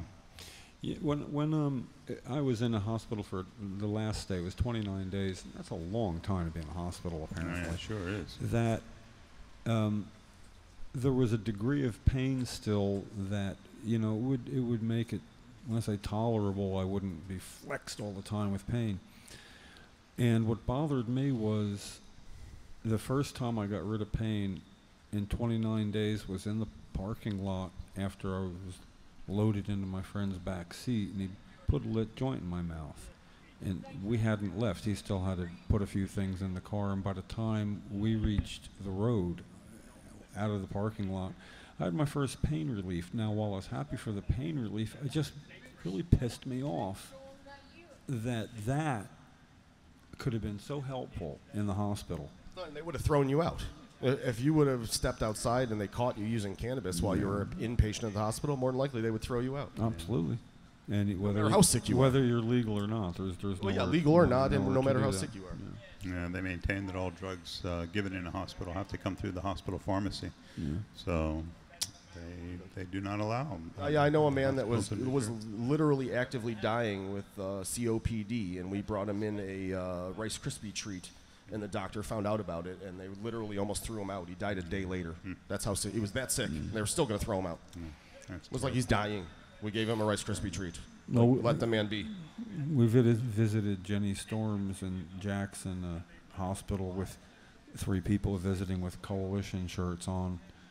And shortly after we left, she got the question, "Do you have it?" And she answered honestly, and it started a whole thing. Same thing. They have to have the medicine go through the hospital pharmacy. And that is their standard fare, but when it's against the health and welfare of somebody. And Jackson's a perfect example of that. You know, here's a boy whose seizures were not controlled by any medicine available in the pharmacy. They were only controlled by cannabis, and that cannabis therapy has to be interrupted when he's an inpatient in a When he's hospital. at the hospital, and that's actually making him worse. Absolutely. And what you just said, that they were uncontrollable, what impressed me about the medical marijuana advisory panel was when Dr. Becker explained that in the case of Tourette's, there was no clinical evidence that it would help, but there was also no accepted beneficial treatment. So based on the lack of beneficial treatment, they recommended that in spite of the fact there were no studies to go on. And I give him a lot of credit for that. Well, Like, that sounds like an actual doctor. The The doctor doing his job. It Right. sounds like the Hippocratic Oath. Yeah, I dig that. Was integral in that Because description. he absolutely could have took that Well, the other way. There's doing- no research, so we're not going to pass it. And instead, he took it the right way. Doing no harm, and the side effects didn't seem, really worth worrying about when it came to the fact that there was no other treatment. So I'm anxious to see how that works. Victor Pinho, he's been in California for 6-7 years now, and I hate it when somebody who's active moves out of state, but I like when it's for their health benefits. So I'm getting close to that borderline right now. But Victor left where he could better care for himself in California, and he seemed to thrive there. Last I heard, he was doing pretty good. Yes, I heard that too. Now, why would you leave, Tony? I mean, you're in the program. You have access to medical marijuana. I honestly cannot afford, and I cannot buy legally enough supply to keep myself off of the opiates. I have built up enough of a supply in my medicine where I have gotten completely off of all pharmaceutical drugs and very much enjoyed my life. But with the program the way it is in New Jersey and with how much money is in my wallet, I just can't do it. And I need to be able to grow my own. It's the only chance that I have to really succeed in my own health, Yeah, that's so unfortunate that so many people, impoverished by their illness. If you're that sick that you can't work, if you can't work, where are you going to get your income from? Maybe Social Security, a couple, less than $2,000 a month, and here 2 ounces cost $1,000 a month. It's I need the high CBD strains. And they're not always available. They're not always available, but some dispensaries, they're lower grade at other dispensaries. They're really expensive at other dispensaries. And I only get 2 ounces a month. And I very honestly, I can go through 2 ounces a week with the RSO oil that I take, because I have to take, when I'm using no opiates at all, I have to take very large doses of this medicine. And it's just not reasonable to think that I'm not going to grow this myself when it's a plant that I can literally grow myself. It doesn't make sense. And now with the bill that came out, that looks like the more popular bill doesn't have the home grow here, so we're not going. It doesn't look like home grow is anytime soon for New Jersey. So we don't know that for a fact. No, not necessarily. There's. I got it again. There's something else. There's the tomatoes bill, and then there's the new Kuma that we're trying to work on. Yeah, we're trying to work on amendments to the compassionate use that would allow patients to go. See, now that would keep me in New Jersey. Yeah. But they've already been tied together in as much as if social use bill passes, it also includes rescinding the 7% sales tax on medical cannabis. So they're tied together in that effect, and that's a good thing. But if they're going to say no to home grow in spite of the outcry from people, would be a good time to try to bargain for, show a little faith here that what we would be asking, if I'm not mistaken, is to go back to the bill that passed out of the Senate. It actually passed out of the Senate in 2009 with 6 plants and 2 ounces of dried usable material being permitted. And see, and that literally would be enough to keep me probably off opiates permanently, or at least mostly. That would be the time to revisit it. And it would also be the right thing to do for patients, because a lot of the people speaking the loudest are patients. Absolutely. And this is their one chance through an adult use bill to get that, and then that's not, looks like it may not happen. I mean, it's not in the bill now, but that's to get it discussed. And having it not in the bill now is going to get a bigger outcry than if it was included. People wouldn't be so vociferous sticking up for it. So it's actually getting the larger reaction doing that, and hopefully that it would be considered in whatever gets brought up during the new session. However, that being said, we would probably know well before that. Hopefully we'd have an indication, and then could work pretty hard somewhat behind the scenes to say, well, then if we don't need to argue so heavy in public against the eliminate and not having home grow, if we were making headway getting it put back into the Compassionate Use Medical Marijuana Act. I just hope the social use people don't get angry at the medical people by pushing the medical home grow issue. Some will, but then I file it under the heading of who cares. I got a really good question. It's my health for real, you know. How many people will stop going to their regular source, their open source, to pay more money to the government? Well, I think a lot of people would. I would say people that want consistent strains that are Oh, yeah. tested. Sure. Those knowing what strains I'm putting into my coconut oil is important for my medicine to be effective. Absolutely. So I need that. And people who want to make sure that it's grown organically and that there are no pesticides involved and no heavy metals involved in the marijuana that they're using, and people who just want to be legal, Dan. That's an important consideration. I could very well buy street cannabis anytime that I want, but Right. it's very important to me stay legal and Right. not lose my house over something. Sure. Not to face arrest for a simple act of what you're doing is a great relief.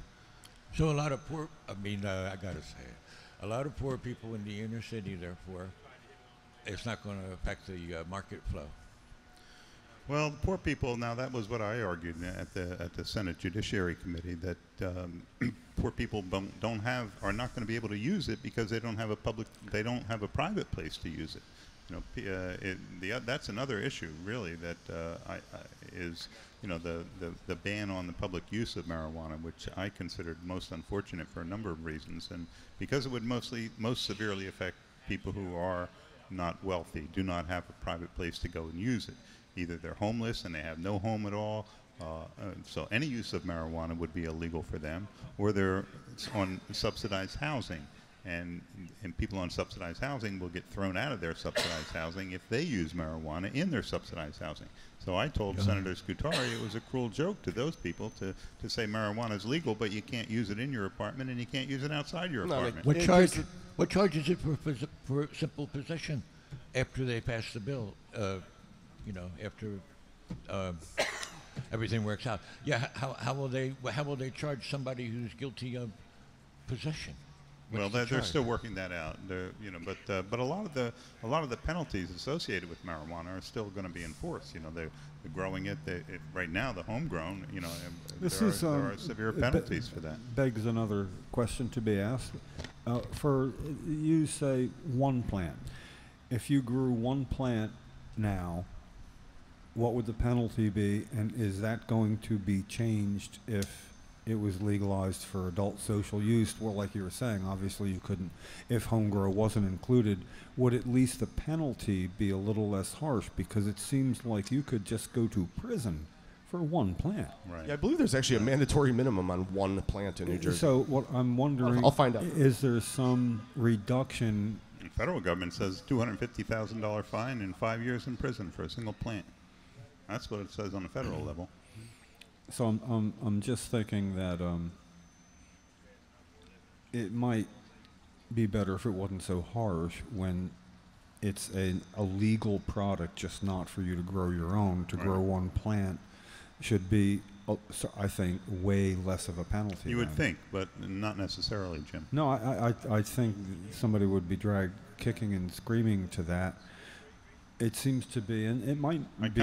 I kind of glossed over the 60 pages of the bill where it would reestablish penalties for, or affirm that there were in fact penalties for, the illegal use of marijuana. And then there's second-degree offenses and third-degree offenses too. So you'd have to look over the bill very carefully, and then we'll have to see if that really becomes what the final version is that passes into law.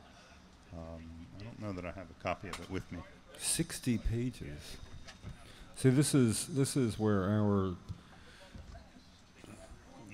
somewhat loose separation of powers means that if it's that kind of pages, I rely on you, or Ed Honeyman and you, or Peter Rosenfeld, Ed Honeyman and you, to read 20 pages each and report back, because I don't really.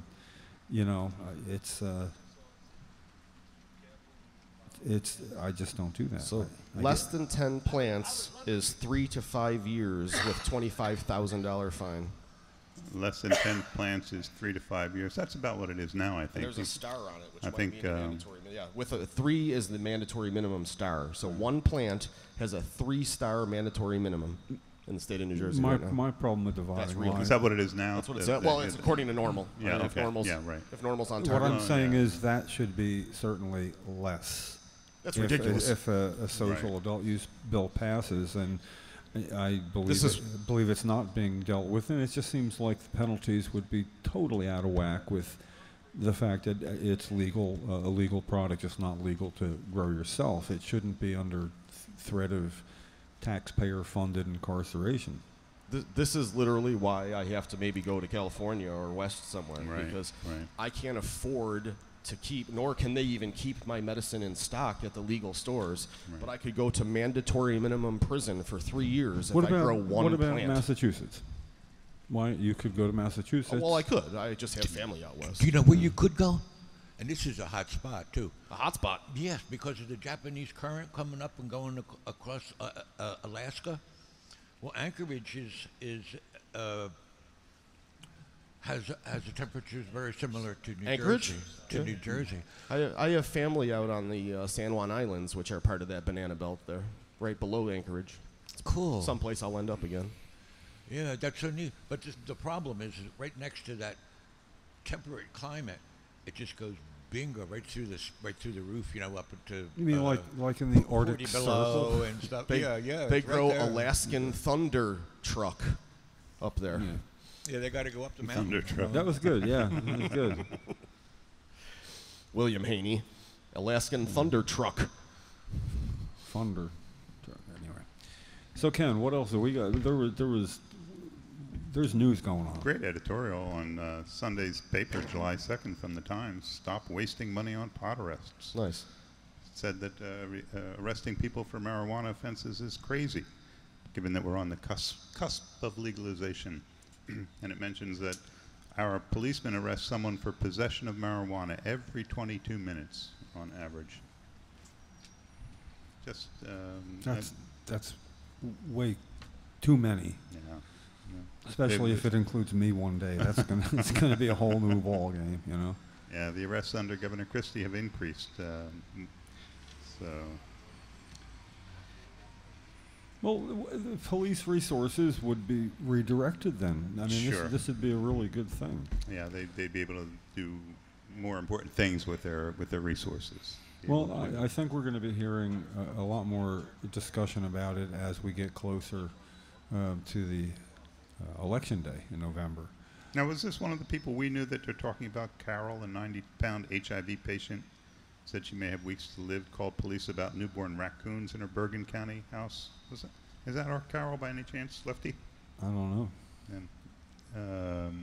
And then she ended up being arrested for having less than an ounce of marijuana in one plant, even though she's a registered medical marijuana patient. And she's charged with distribution, manufacturing, possession, and paraphernalia in a school zone. When was this? What's the source? This is the Times talking about, an outrageous case of a woman being Oh, arrested this was the recently in editorial. the editorial. Yes, she's charged with that, and everyone in her house, including her son, was arrested, and all charges against her were ultimately dropped, except for distribution, which was downgraded to a misdemeanor. But her family had to pay thousands of dollars to post her bail bond. Police seized thousands more in cash, gambling winnings, because they suspected her of selling it, and it took her more than a year to get back her laptop and her Chevy Equinox. So Lefty's out of it for right now. So we can't really tell if that's our Carol. And they seized her car through civil forfeiture. And then, of course, she's stuck in jail without her meds for 4 days. So, and then her lease was not renewed because of her arrest. And humiliatingly, her mugshot appeared in the paper. They say that her son's girlfriend, first Google result is a mugshot because she happened to be at Carol's house at the time of the search. And here we are with nearly 60% of New Jerseyans supporting legalization, and police are still wasting $143 million of our money each year on these marijuana arrests. And 9 out of 10 of these arrests are not dealers. They're simply people who are using marijuana. Well, this legalization will be good for a lot of things having to do with that. I mean, if it's not going to be a perfect bill, or even if it wasn't half as good as we would like. Right. The arrest would This plummet. crap has to end. So, and each of these arrests represents an enormous expense to the public and to the human lives involved in jobs lost, criminal records, driver's license suspended, up to $1,200 in fines and fees, the loss of college financial aid, access to public housing, and the ability to adopt children. You can have your ability to be a parent taken away for a marijuana offense. Not to mention the racial disparities. Blacks are 3 times more likely than whites to be arrested, even though pot use is at the same rate. Wow. So they're asking the town. They say that towns can control the priorities of their police, so why not pass ordinances to make marijuana the lowest priority for cops, as we're talking about now. Of course, Trenton, when we presented a resolution to support legalization, that city council wouldn't even hear it. They wouldn't even consider. They wouldn't even discuss the resolution to support legalization, even though it wouldn't make them do anything. It would just be showing support for this, because this is such a bad thing. And Asbury Park did it, but Trenton wouldn't even consider it. So it's very, very discouraging that so much. This can happen next year. I'm confident it's very possible. I'd even call it probable, and I would like to see it happen next year, because I've been a cannabis consumer since 1970, which is 47 years, and I've never been arrested or cited for possession, not once. And you're knocking wood when you say that. I'm running a really thin line here. It's like I'm on this endless, really, really narrow path of possibilities. I have to say, I've never been arrested unless I wanted to be. And even for then, it wasn't for an infraction. It was for civil disobedience relating to cannabis. But how long can that keep up? Not forever. It's probably because I'm under radar. Lucky. Luck Luck has something to do standard with it. procedure. Not being in the wrong place at the wrong time. Well, I don't. Not being disrespectful when you're doing it. Absolutely. I'm really wary of my surroundings. Not in transit. And not in transit. Don't do 2 illegal things at one time. All right. Exactly. Maintain a vehicle that everything works on. Yeah, have your brake lights in working order. I got no respect for somebody when they get arrested. It's like, he's had 14 pounds, but his brake light was out or something. Yeah, you got to know that. Right. It didn't have an up-to-date registration. Now that's just a stupid piece of work. Well, that's a tragedy that happened to Tosh One, Peter Tosh's son. He was arrested. He came here in 2014 to one of our demonstrations here in Trenton. Do you remember that, Jim? No, I don't. Peter Tosh One came. Yeah. Yes. He was right here at the State House steps. I had some very nice photos of him during that demonstration, and boy, a really good-looking young man, very talented, Tosh's son, and just in his own right, an excellent musician. He came and gave a demonstration of his talent here while he was under indictment for being caught with 65 pounds of marijuana in his car. And his lawyer was here too with him, the lawyer who was representing him, and who was on the board of Patients Out of Time at one time. Anyway, his name escapes me right this minute, but he's not on the board anymore of Patients Out of Time. But anyway, Peter Tosh, and so it was up in Bergen County, I believe, where he was stopped for, I think, a defective brake light. At least that's what the police said. And the upshot was that he gets to spend 6 months in the Bergen County jail. And while he's there, he's beaten into a coma by another inmate. And so that's where he is now. He's been in a coma for like 6 months. That's a bad story. Yeah, it is. It's a terrible story. Terrible story. That's actually a lot of what we... They said that, obviously the family is very concerned about it, and,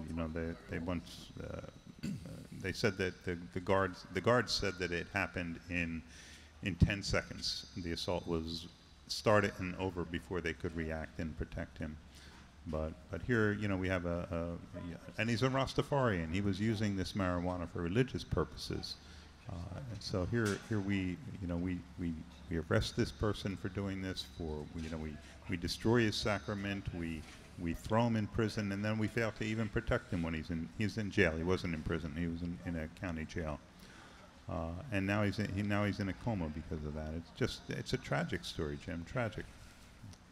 And it's showing one of the potential outcomes of this, another potential outcome of marijuana arrests. Anthony was we're just on the right side here. Anthony was just arrested again. Do we talk about that? Anthony from Haddon Heights. He was arrested for driving while black a few months ago, and he was arrested again. Well, he was pulled out of his car and detained. Him and Jorel, who's a patient, driving while black in Elizabeth. They Facebook Lived it, and the police didn't know, but they gave the cannabis back. I think after you saw that, right, Tony? He ended up with no charges. No charges, but they detained him and they cuffed him for a while. So what's going on now? Yeah, why would they cuff a patient? I mean, come on, man, really? Come on, grab a mic. Yeah, I can't believe that they would do that to a patient. Yeah. But they chained him to the wall the first time for 5 hours. Where is he now on that, though? It's not over. No, it's still going.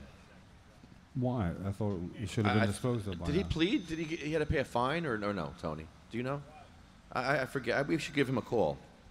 Yeah, I missed the second court date because of some life issues, so I'm not 100% sure exactly, and I don't want to speak on it without knowing for sure. Well, again, legalization for adult social use would take care of just about all of this. I mean, if you weren't growing your own. Except the police are going to then start, instead of using "I smell marijuana, it's illegal," they're going to say "I smell marijuana, it's illegal to smoke it in public," and they're still going to harass people. Right. No, the cloying effect of the, much like a skunk scent, it'll stick. You could be legally doing this in your car before going somewhere. It could be hours later, and it'll still smell like it. It's. I think at some point, even they're going to back away and go, "There's just nobody's going to have stomach for it." Not the small stuff like that, not the possession. And New Jersey gets to at some point, the Attorney General needs to tell the chiefs of police to tell their soldiers to stop harassing and cracking skulls for cannabis, and then it will go away, and we can go away maybe. Yeah, that's we will long time in the works. We should see who our contacts are. Maybe we could get in touch with some of Tashwan's family. That would be interesting to have them interviewed on CMM and JTV to tell their story. To get that story out. I think more people have to know, what they're doing when they throw religious people in jail for marijuana offenses. What can happen to them. To me, it's a sickening and tragic story that happened to Tashwan. Well, told by the people in the family whom he's greatly affected would be a pretty powerful episode if they would agree to go to the studio. I would hope. I mean, after all, he was here being very outspoken about things. Right. You would think that might run in the family. Right. I would hope. Yeah, that would be sadly a good show. That's too bad when. What we do actually, when we're at our strongest, is when we make people feel like crap, which is a kind of a sad calling to want to be good at making people feel bad. But there's so much ammunition we have when we need to do that. I mean, I could just go anywhere with Cheryl and make people feel bad, or I could talk about it now and make them feel bad, or Tasha's family could show up and make people feel bad. I just wish there was a more motivating factor before the fact. Yeah. So we have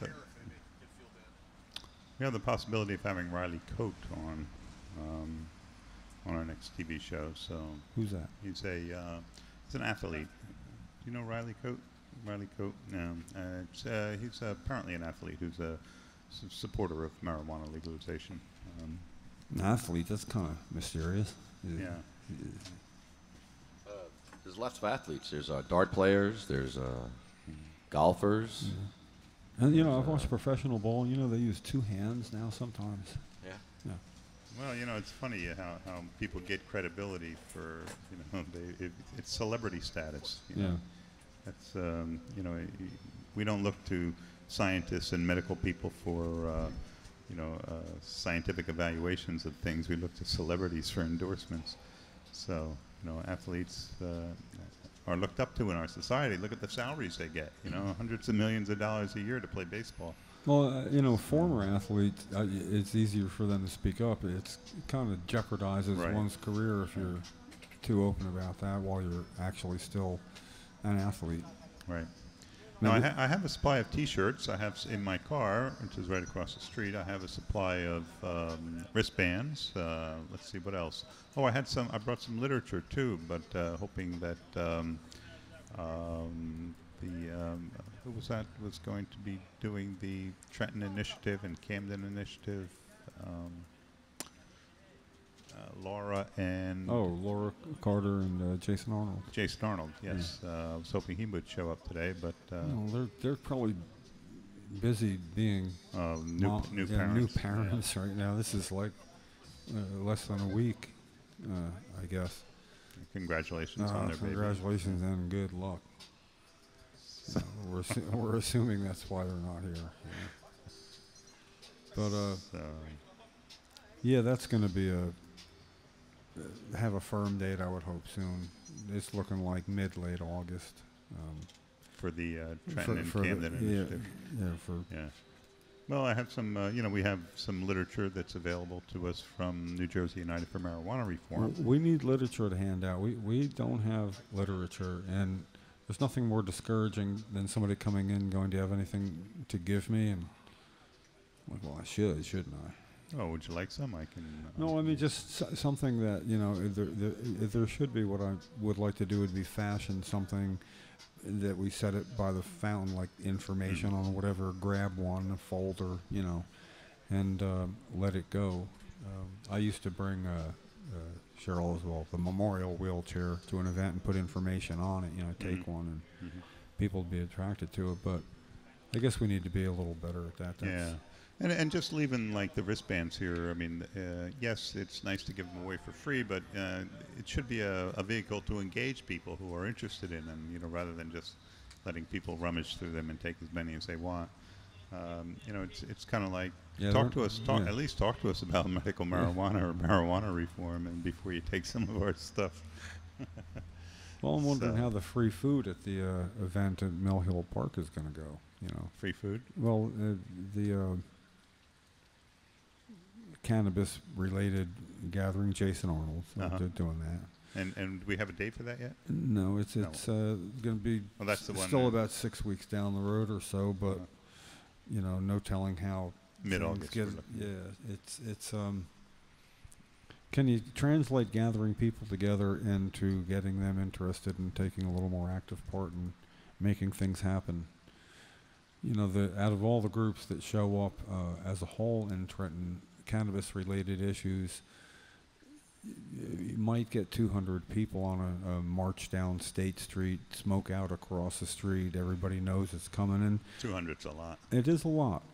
Other than that, it's pretty much always below 15 or 20. Yeah. So, I don't know. I don't know why it doesn't translate sometime, and a lot of it, when it's medically speaking, is it's hard for people to show up. Right. But that's supposed to piss people off that do show up, and it does, Oh, look, here comes Jason now.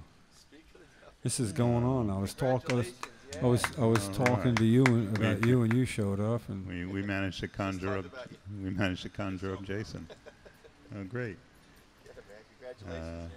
Oh yeah, congratulations, Jason. Congratulations. New father. Oh, what's up, Jason? Beautiful, baby. Sydney, right? Yeah. Sydney, yeah. Beautiful. Oh man. Now, are you handing out cigars, Jason? Give him a mic there. Yeah, you're supposed to have a cigar. I got one here. Yeah, that's right. We're supposed to Jason, get take it cigars. here. Here you go. There you go. Congratulations. My first cigar. Thanks, guys. Woo. A reverse gift here. So how's it going? What's the discussion? What we got going on? Oh, we were just talking about you, like as you were right before you walked up. It's like, all right, cue Jason. Here, I brought some literature. I brought some literature for you today, Jason. And that's what we need. What we got? Well, let me. It's in my car. I'll run off and get it for you. And I know it's kind of short notice, but we having a meeting today at the joint too on 420 to further discuss the Trenton cannabis and community awareness. So Yeah. But it's always 420 there. It's always 420. Exactly. That's my point. So short notice or not, y'all should already know what time it is. This is true. All right.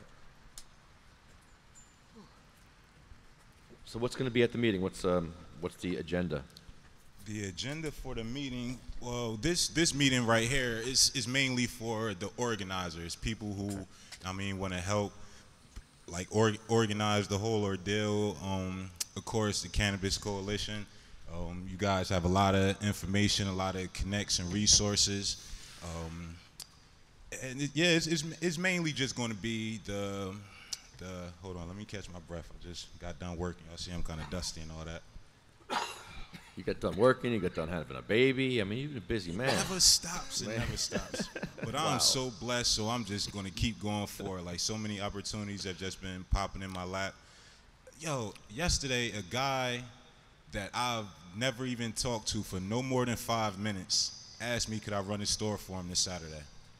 Nice. I've never had a conversation with this guy for over 5 minutes. He stopped me and said, yo, I need a favor. I know you're a trustworthy dude. I could depend on you. I've never talked to this guy for more than 5 minutes. I need you to run my store for me this Saturday. You're paying? Sure, yeah, I can handle it. That's what I do. It's no problem at all. And the other job that I'm just coming from, Exit 7A Studios, we're working on, like, this guy, Exit 7A Studios, they do a lot of video production, audio production. It's a recording studio, and he has a barn in his backyard. He usually uses it to let bands record and play in it. Nice. But like for the past couple months, we've been building, and he's trying to turn it into like a indie movie studio. Like, we have a huge screen set up, projectors playing. So I just got done, trying to clean up that, set up that. That's another project we got going on. And just staying active, I don't know. And That's pretty Then we got the next tape-in for the coalition coming up, right? Yes. When is that?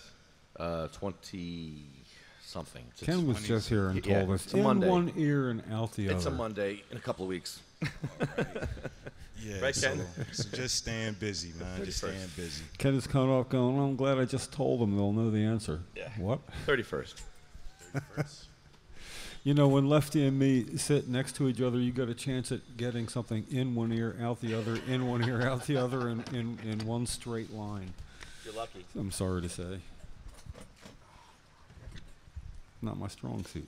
Monday, the 31st of July. Is That's what I was going to say. We're going to be taping at Princeton Community TV Studios. All right. And we work with New Jersey United for Marijuana Reform.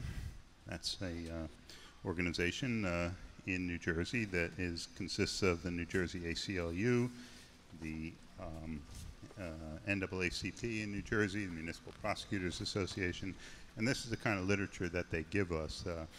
Marijuana in New Jersey, get the facts about marijuana reform, that marijuana prohibition in New Jersey has failed. It's time for common sense. It talks about there's 21,000 arrests per year. That's actually conservative. It's probably up to 24,000. And someone is arrested every 22 minutes, and black New Jerseyans are nearly 3 times more likely to be arrested. It talks about the waste of $1 billion in the last decades, and the taxing and regulating marijuana can generate more than $100 million a year. It talks about the very serious consequences of having a marijuana arrest on the reverse side. Driver's license, you can spend 6 months in jail. They say that marijuana is decriminalized, and the decriminalization is an important step.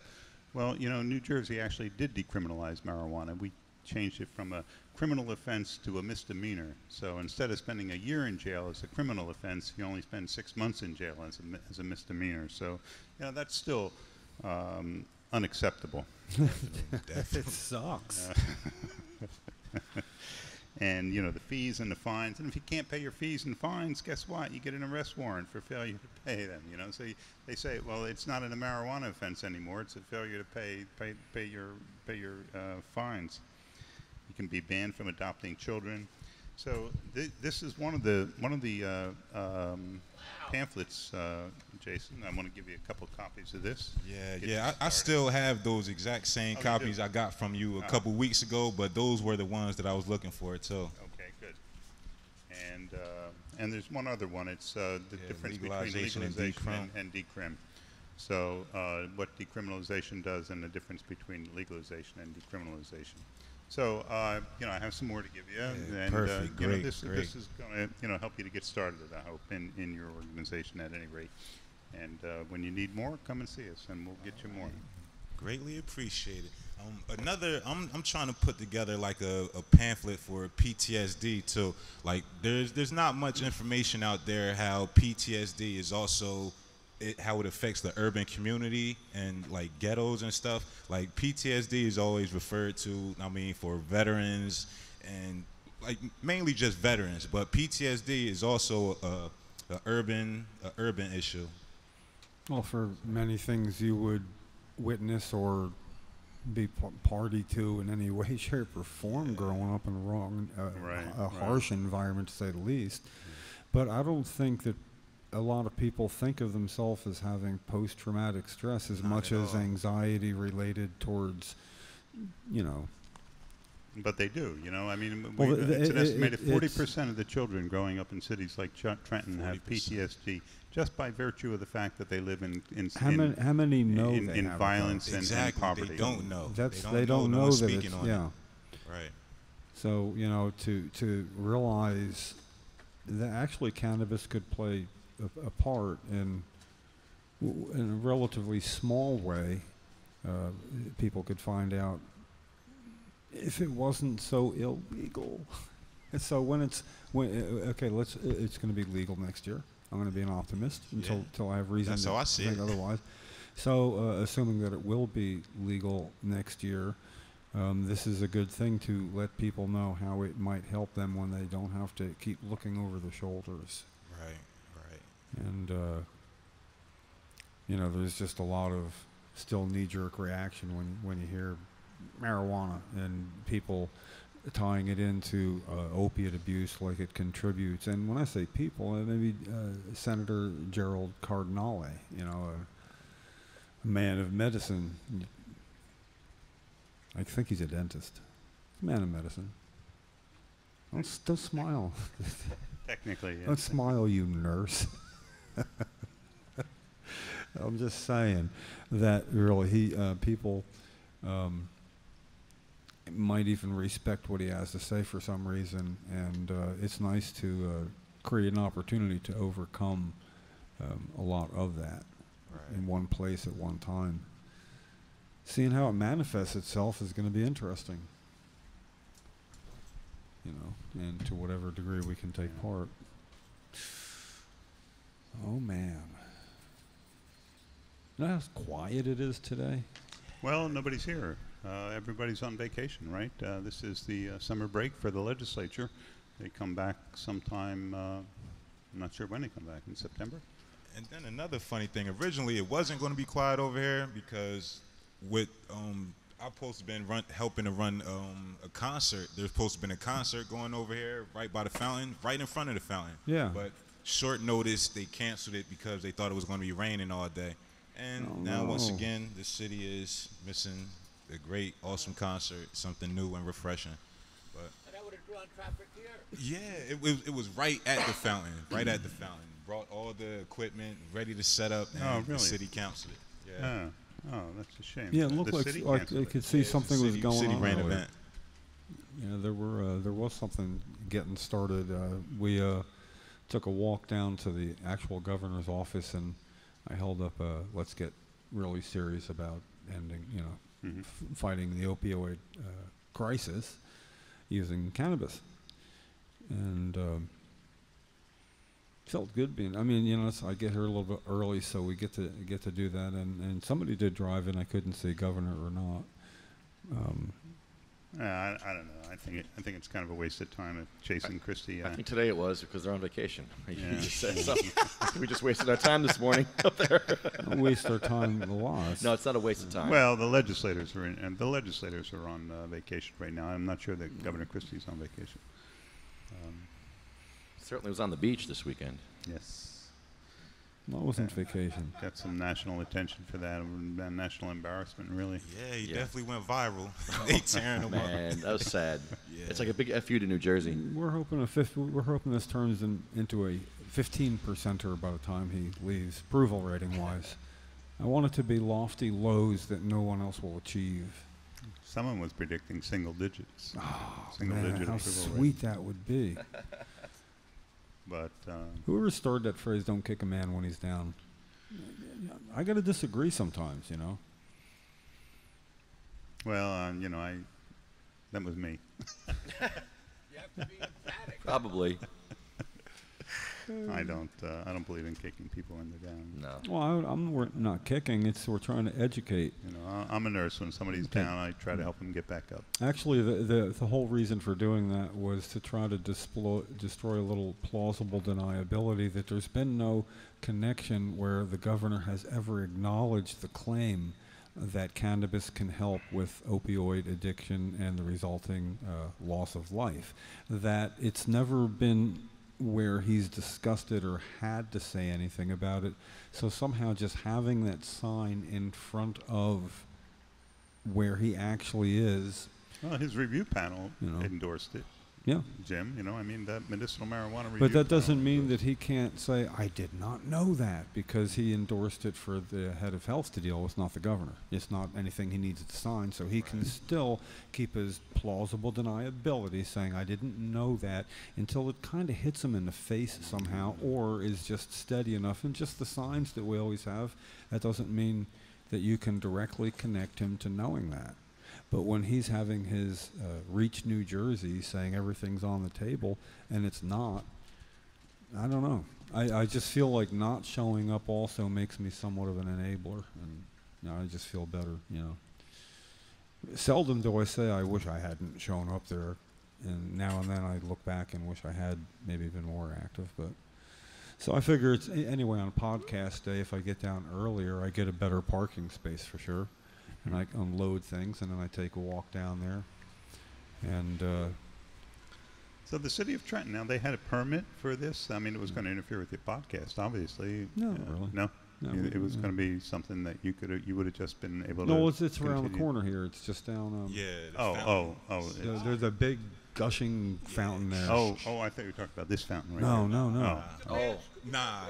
No, it's would be around the corner. Okay, that'd be good, but it would have gotten more people going by. That would have been pretty good. Definitely. Is there a makeup date on that?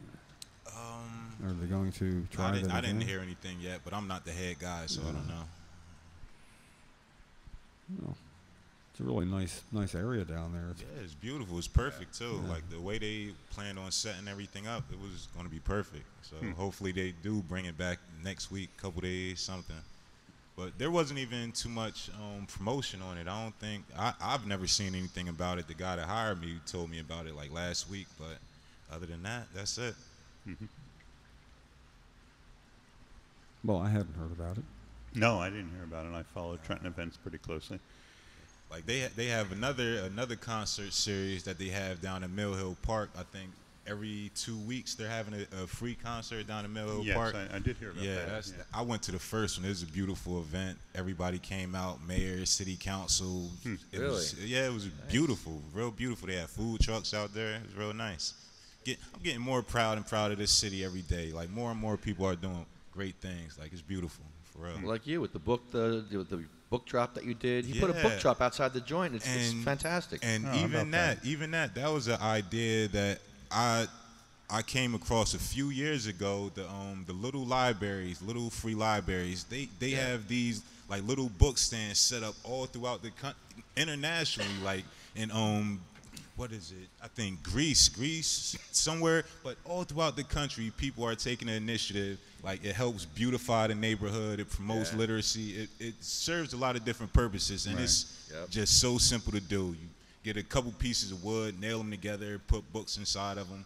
People could come freely, grab a book, leave a book. Surprisingly, people actually do leave books and not just take books all the time. Like it trips me out to see people come in with a handful of books, just putting books in. Like it's a great thing. Bro. Oh, that's nice. I'll have to think about that. I have some books I could probably donate. Yeah, check it out. Outside the joint. Yeah, I can't make today's meeting. I have a doctor's appointment right after this. But, It's one of many to come, so it's good. cool. But it's always 420 there. You know how many times I've looked at So one of the clocks that always says 420? What's the latest on Weedman? Did he get another hearing? I heard he had another hearing just the other day, yesterday maybe. Any idea what's going on with him? You want to call Debbie? I do not know. We should call Debbie. She'll know.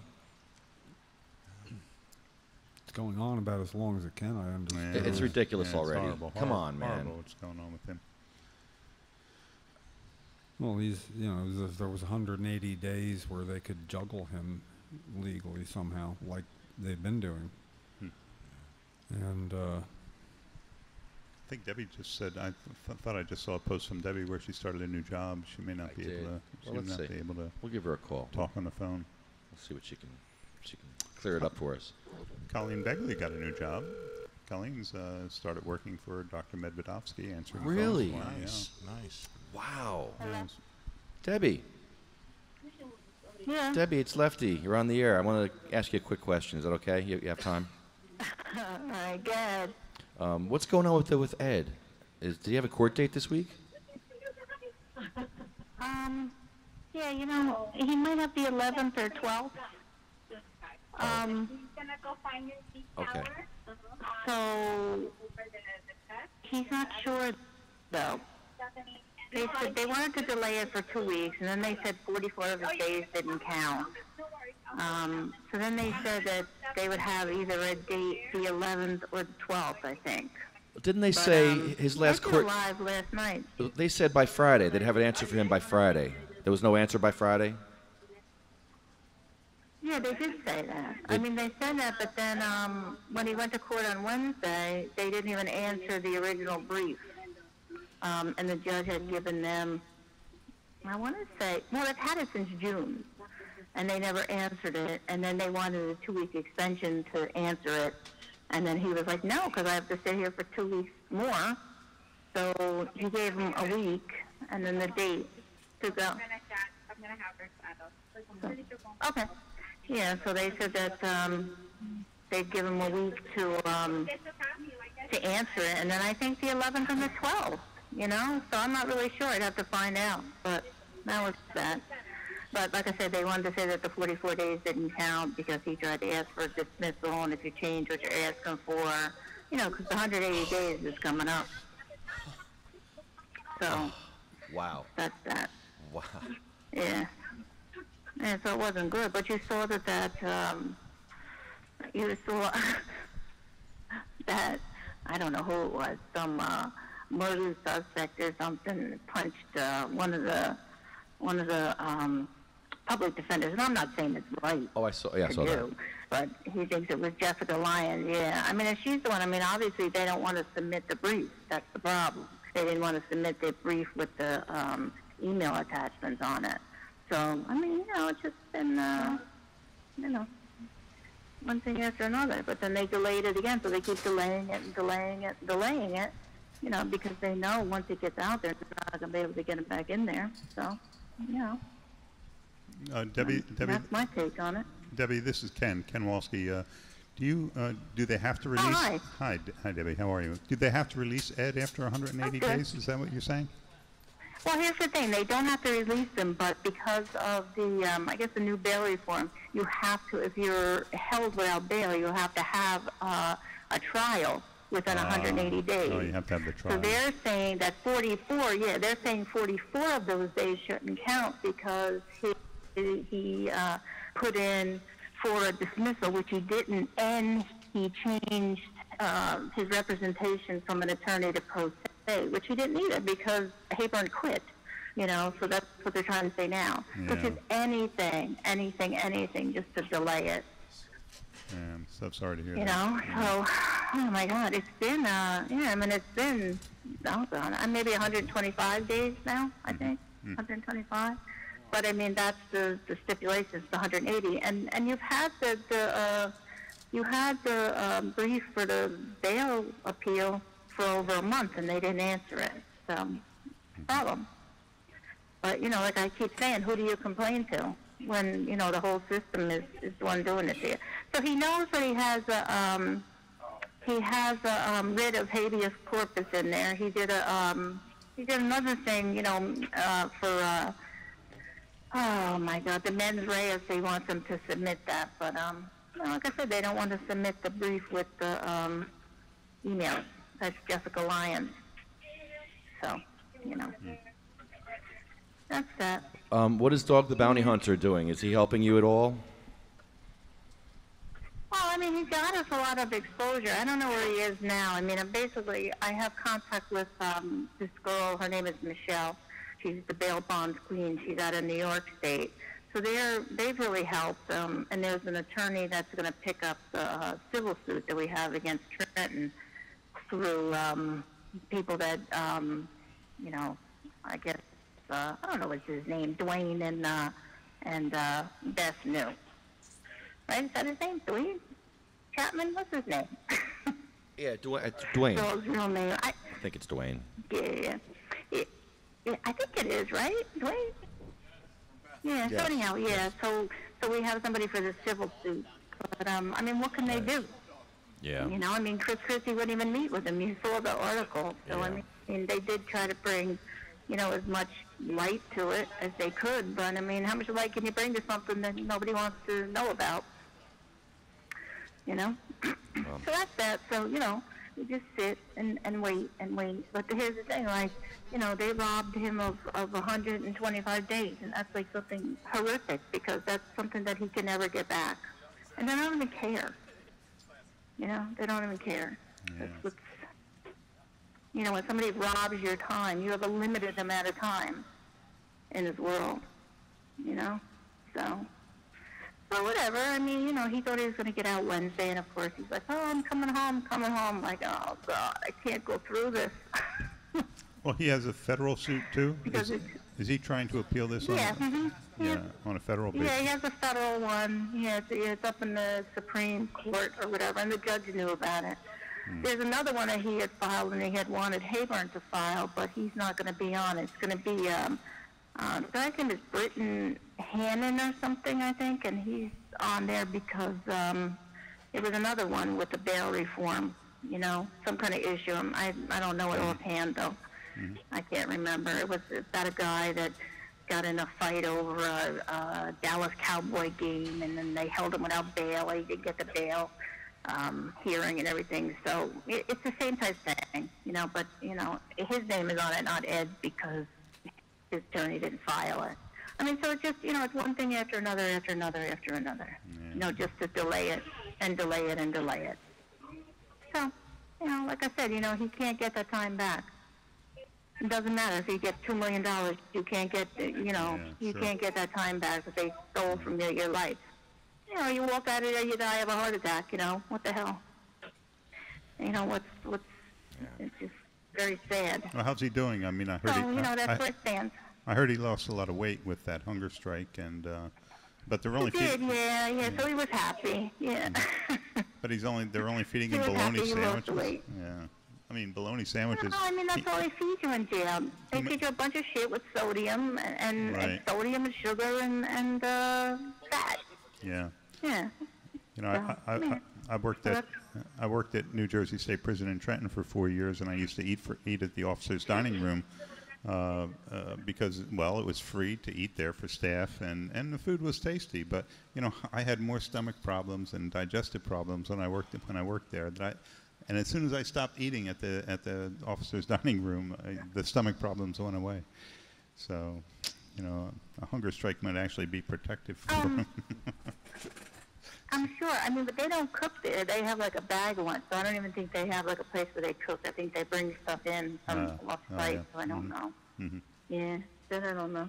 But, yeah, and then, you know, he orders the stuff off the commissary, like, you know, tuna and, you know, them stupid noodles. And like I said, just nothing but salt and carbs and garbage. Yeah, right. That's real good for you, too. And that's the only thing that's accessible to them, too, which is like, you know, I mean, that's not right. You know, you're going to, well, whatever. All I know is that it's ridiculous. Yeah, it just goes on and So on it and just goes on. And it just doesn't end. But, you know. Well, congratulations Really, congratulations on your new job. I saw that. Yeah, I'm here now, so I'm going to have to get off the phone. Yeah, I want to get you fired, so we'll let you go. I'll have another day of unemployment. I was unemployed for a day. For one day? And I liked it. Get used to it. Yeah. I was freaking out, though. I was freaking out about being unemployed. I'm like, oh, my God, I'm unemployed. Oh, my God, oh, my God, oh, my God. And my job says, can you start on Wednesday? I'm like, no. But I had stuff I had to do, so make it Thursday. Yeah, make it Thursday. I'm so upset about being unemployed. Yes, I do a temp thing through an agency. I'm at, in New Brunswick, so that's where I am now. Mm-hmm. So, it is what it is. You think as a nurse you're safe, but you're not, because healthcare is a big conglomeration, and if you're not a cog in a wheel, then you're never going to be able to fit in. And I've never been a cog in a wheel.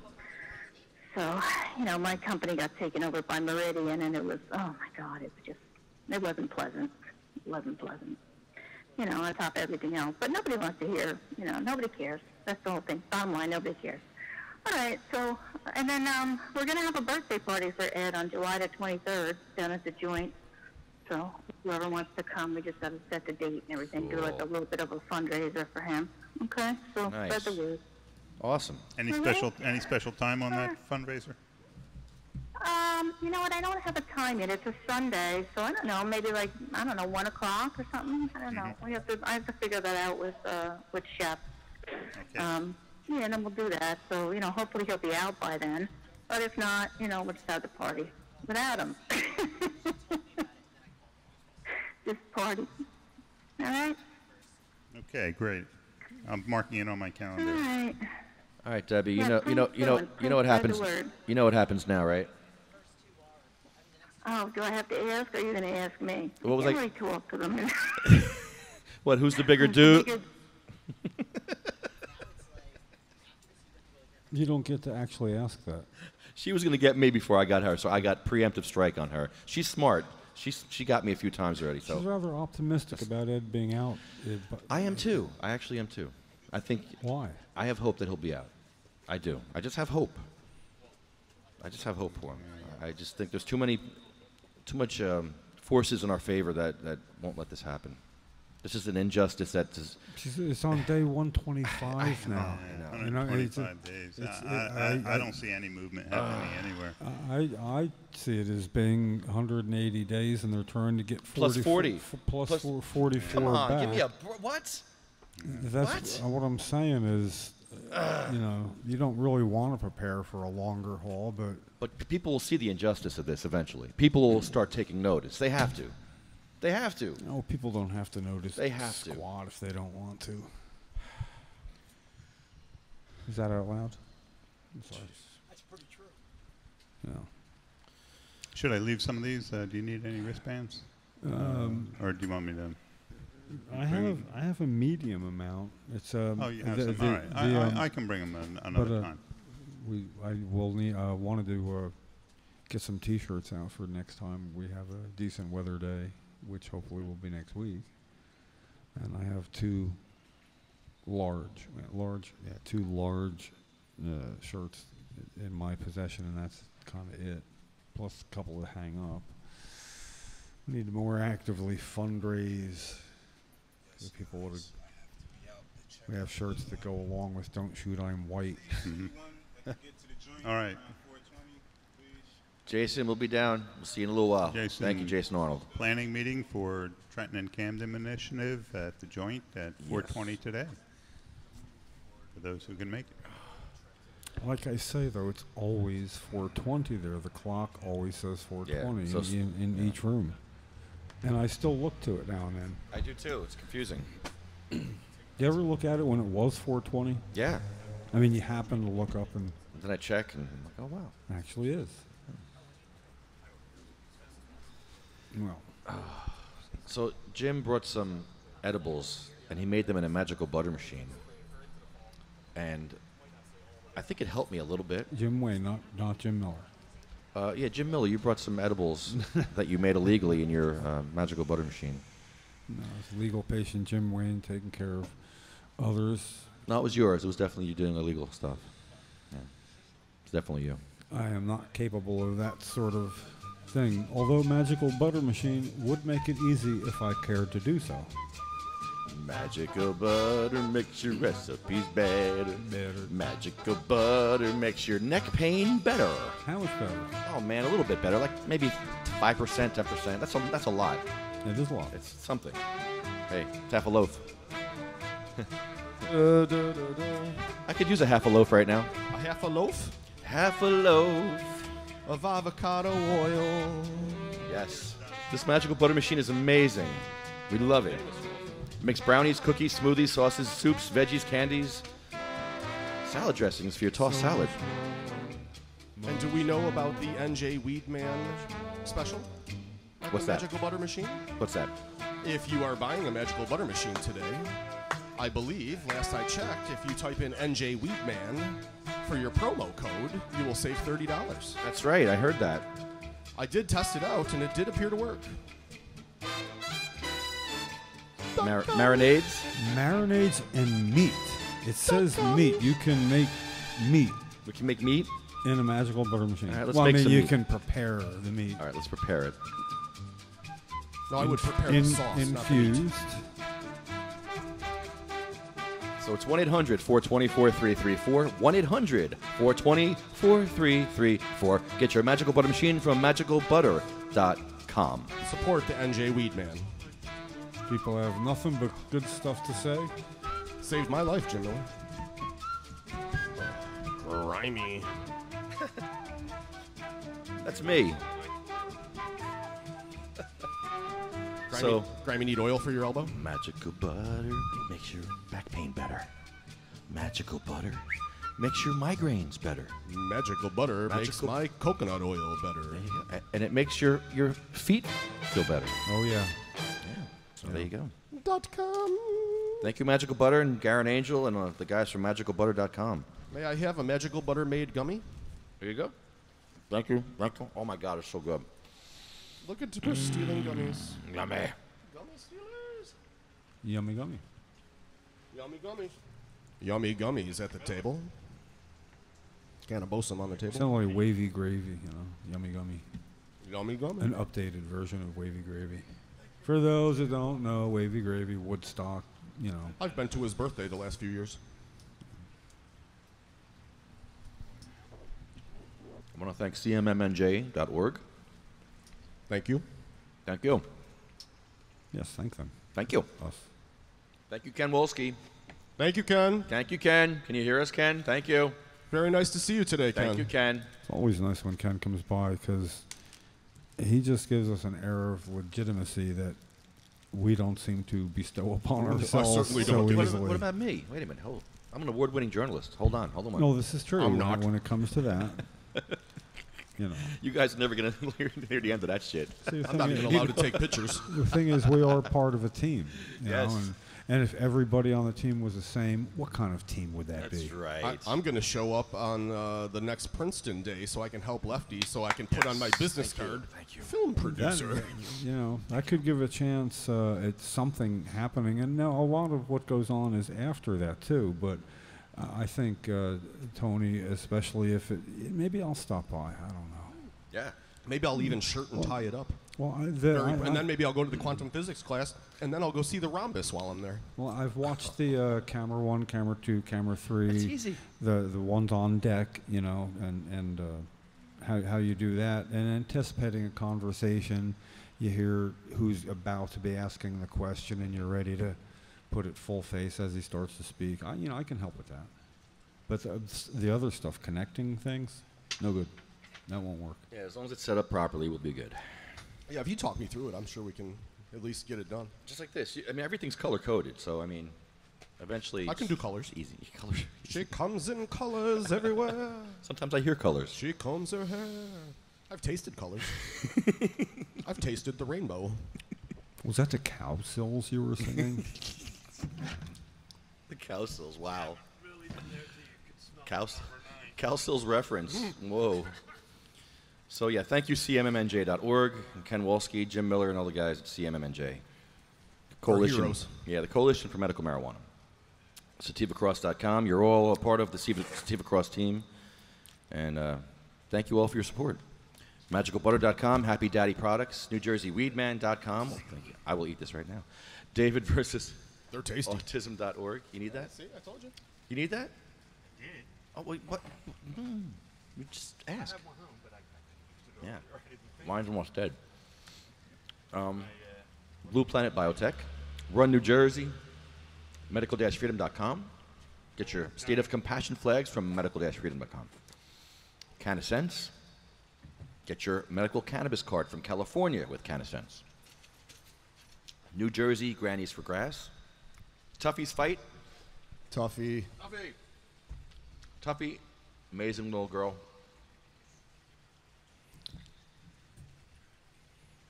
Legalize for Lorelei.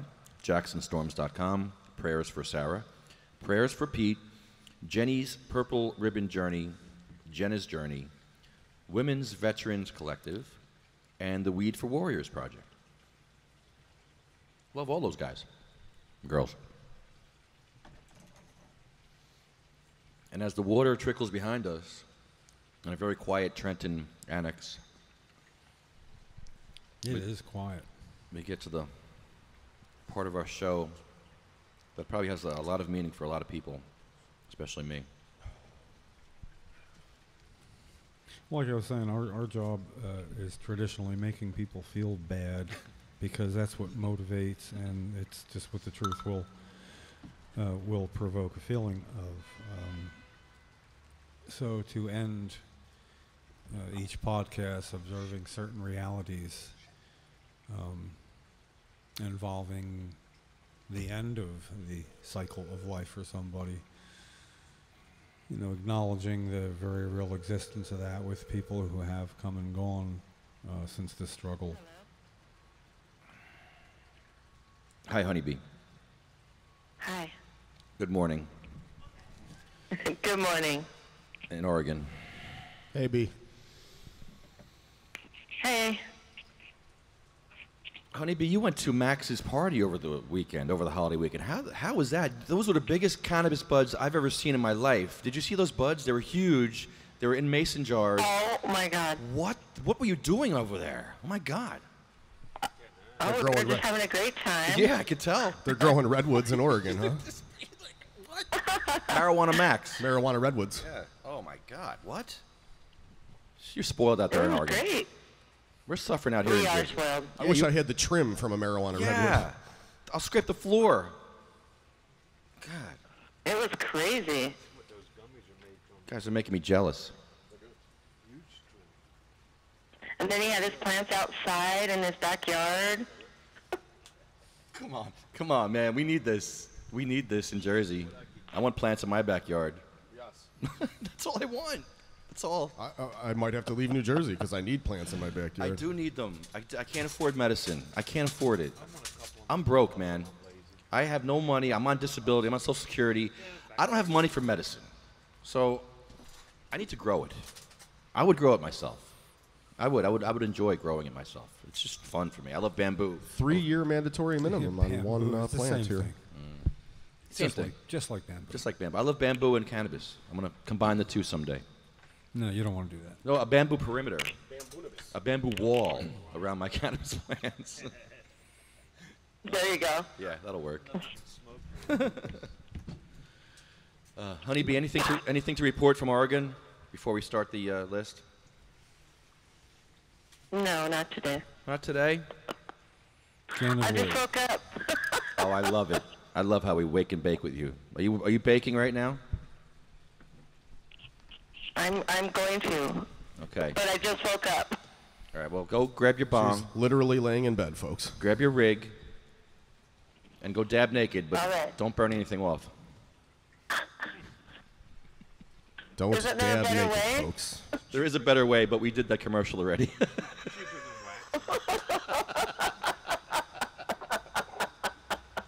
Magical butter. Yeah, you know. You know the deal. MagicalButter.com. I know the deal. All right, here's my first hit of the day. Honeybee's first hit of the day in Oregon. Wow. Legally. Just waking up legally in Oregon. Wow. Legally. Must be nice. Gorilla Glue 4. Oh, why didn't you say so? Wow. Who would have known? One of my favorites. That's my favorite. One of the best ever. Why wouldn't she have one of the best ever? Why wouldn't you? Yeah, you really can't. You ever smoke Reggie out there? Exactly. Honeybee, is there any Reggie out in Oregon? No, it all goes into I oil. haven't seen it. You haven't? Is there? I heard of it. You haven't even heard of it. It's like a myth. There's no Reggie in Oregon. There's no Reggie in Oregon. Campfires. That's how they start campfires. Oh, they build houses with the Reggie. They would ship it to us, but it's illegal, so they have to burn it. Yeah. All right. Well, grab a mic, Jim. I want to hear you. You can't talk off the mic like that, because then it's just dead air. You can't sit at the radio show without a microphone. Then it's dead air. Then we can't listen to you. Then we have to just ignore you. And I don't like to do that because you always have something cool to say. Or angry, and I like that too. And then people on the phone can't hear you. You said you're an asshole. Well, I'm good at it. That's why we get along. Exactly. I'm a hemorrhoid, and you're an asshole. I'm a closet asshole. You're an asshole. I'm right in their face. Yeah. I was saying that hempcrete is basically fire resistant, pest resistant, mold and mildew resistant, and much cheaper than using lumber. And it may actually absorb CO2 as it hardens. I'm not 100% sure about that, though. I'm a fan of hempcrete, just hearing about You can that. actually, they actually have seen things where they planted hemp near some of the radioactive leak sites, and it's cleaned the soil. Yeah. And it doesn't affect the plant. Yeah, it just cleans up everything. And Fukushima? There are mushroom strains that you can grow like into wood chips and then here we fill go. burlap sacks and then throw them into waterways, and it will actually clear the toxins out of the waterways. Well, you had me at mushrooms. Paul Stamets has proved that. That is a environmental way to clean up environmental toxins that we are not utilizing. That's what we need to do. I have a funny feeling that if any of us here were growing mushrooms, we wouldn't be throwing them in the waterways. I don't have any waterways. I'd be jumping in after them.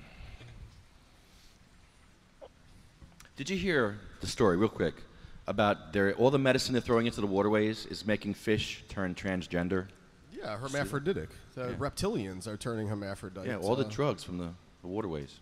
It's affecting frogs, fish. Yeah, what do you mean? happens. When people turn in their drugs, they flush them down the toilet? Right. Really?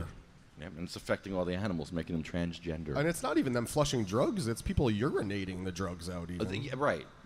I mean, it's both. When you have chemotherapy, you're toxic for 3 days, so everything is coming out of your body. It's that's bad stuff. Man. We are in the toxic soup, folks. Yeah, welcome to New Jersey.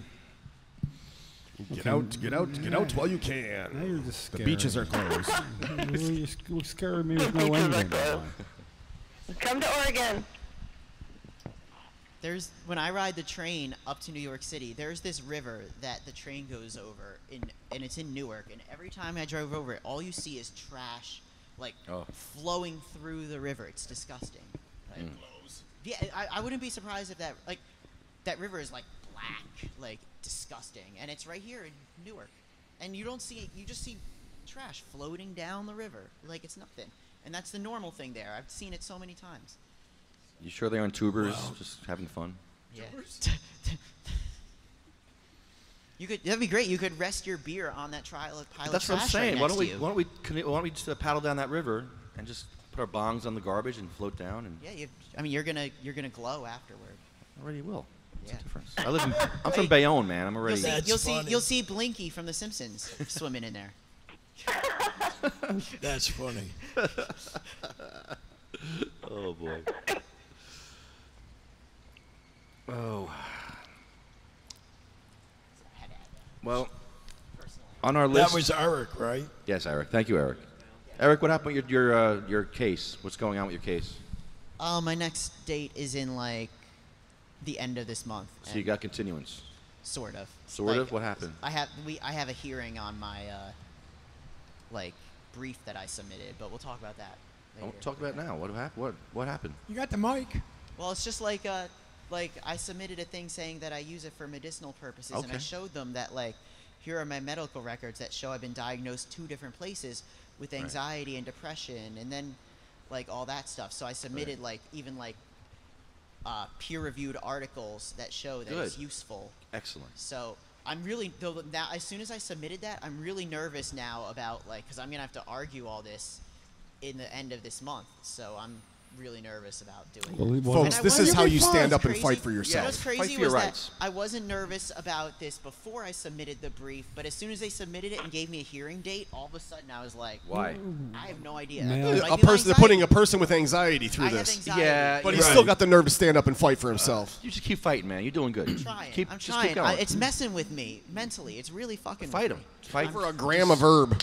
But with they say it was 4 grams. There's something that he can use. I know. I'm really terrible. The advisory committee, they recommended that this be used.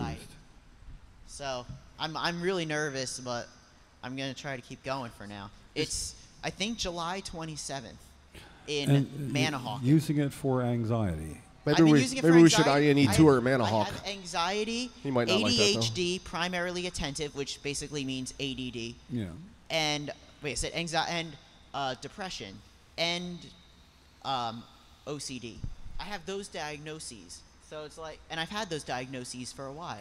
Well, the ones that the Medical Marijuana Advisory Board approved in new applications that were submitted, whatever they approved, you could maybe point to this Medical Marijuana Advisory Committee is doing what it can to get you to be legal in New Jersey with that, and it was recommended for anxiety 5 to 1 or 6 to 1.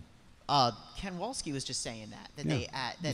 So when you say you have to argue the point soon, being arrested for 4 grams of cannabis and then being forced to go through this case for 4 grams of cannabis with all of his already diagnoses makes it post-traumatic stress disorder in my mind. Unbelievable. Yeah, it's fucked with my mind. Vicious cycle. It's messed with my mind so much, way more than cannabis ever could. Cannabis helps him. Your laws make him worse. The laws are what's fucking with me. It's messed with me, and it's messed with so many other people that have had this that I care about, and like, I'm just so sick of this. Like, that's why I'm out here, because I'm so sick of this.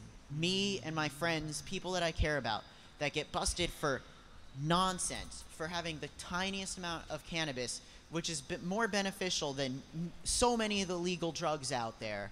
It's absurd. You're not drinking and driving. I'm not drinking. Not I never drink. cocaine. I never drink.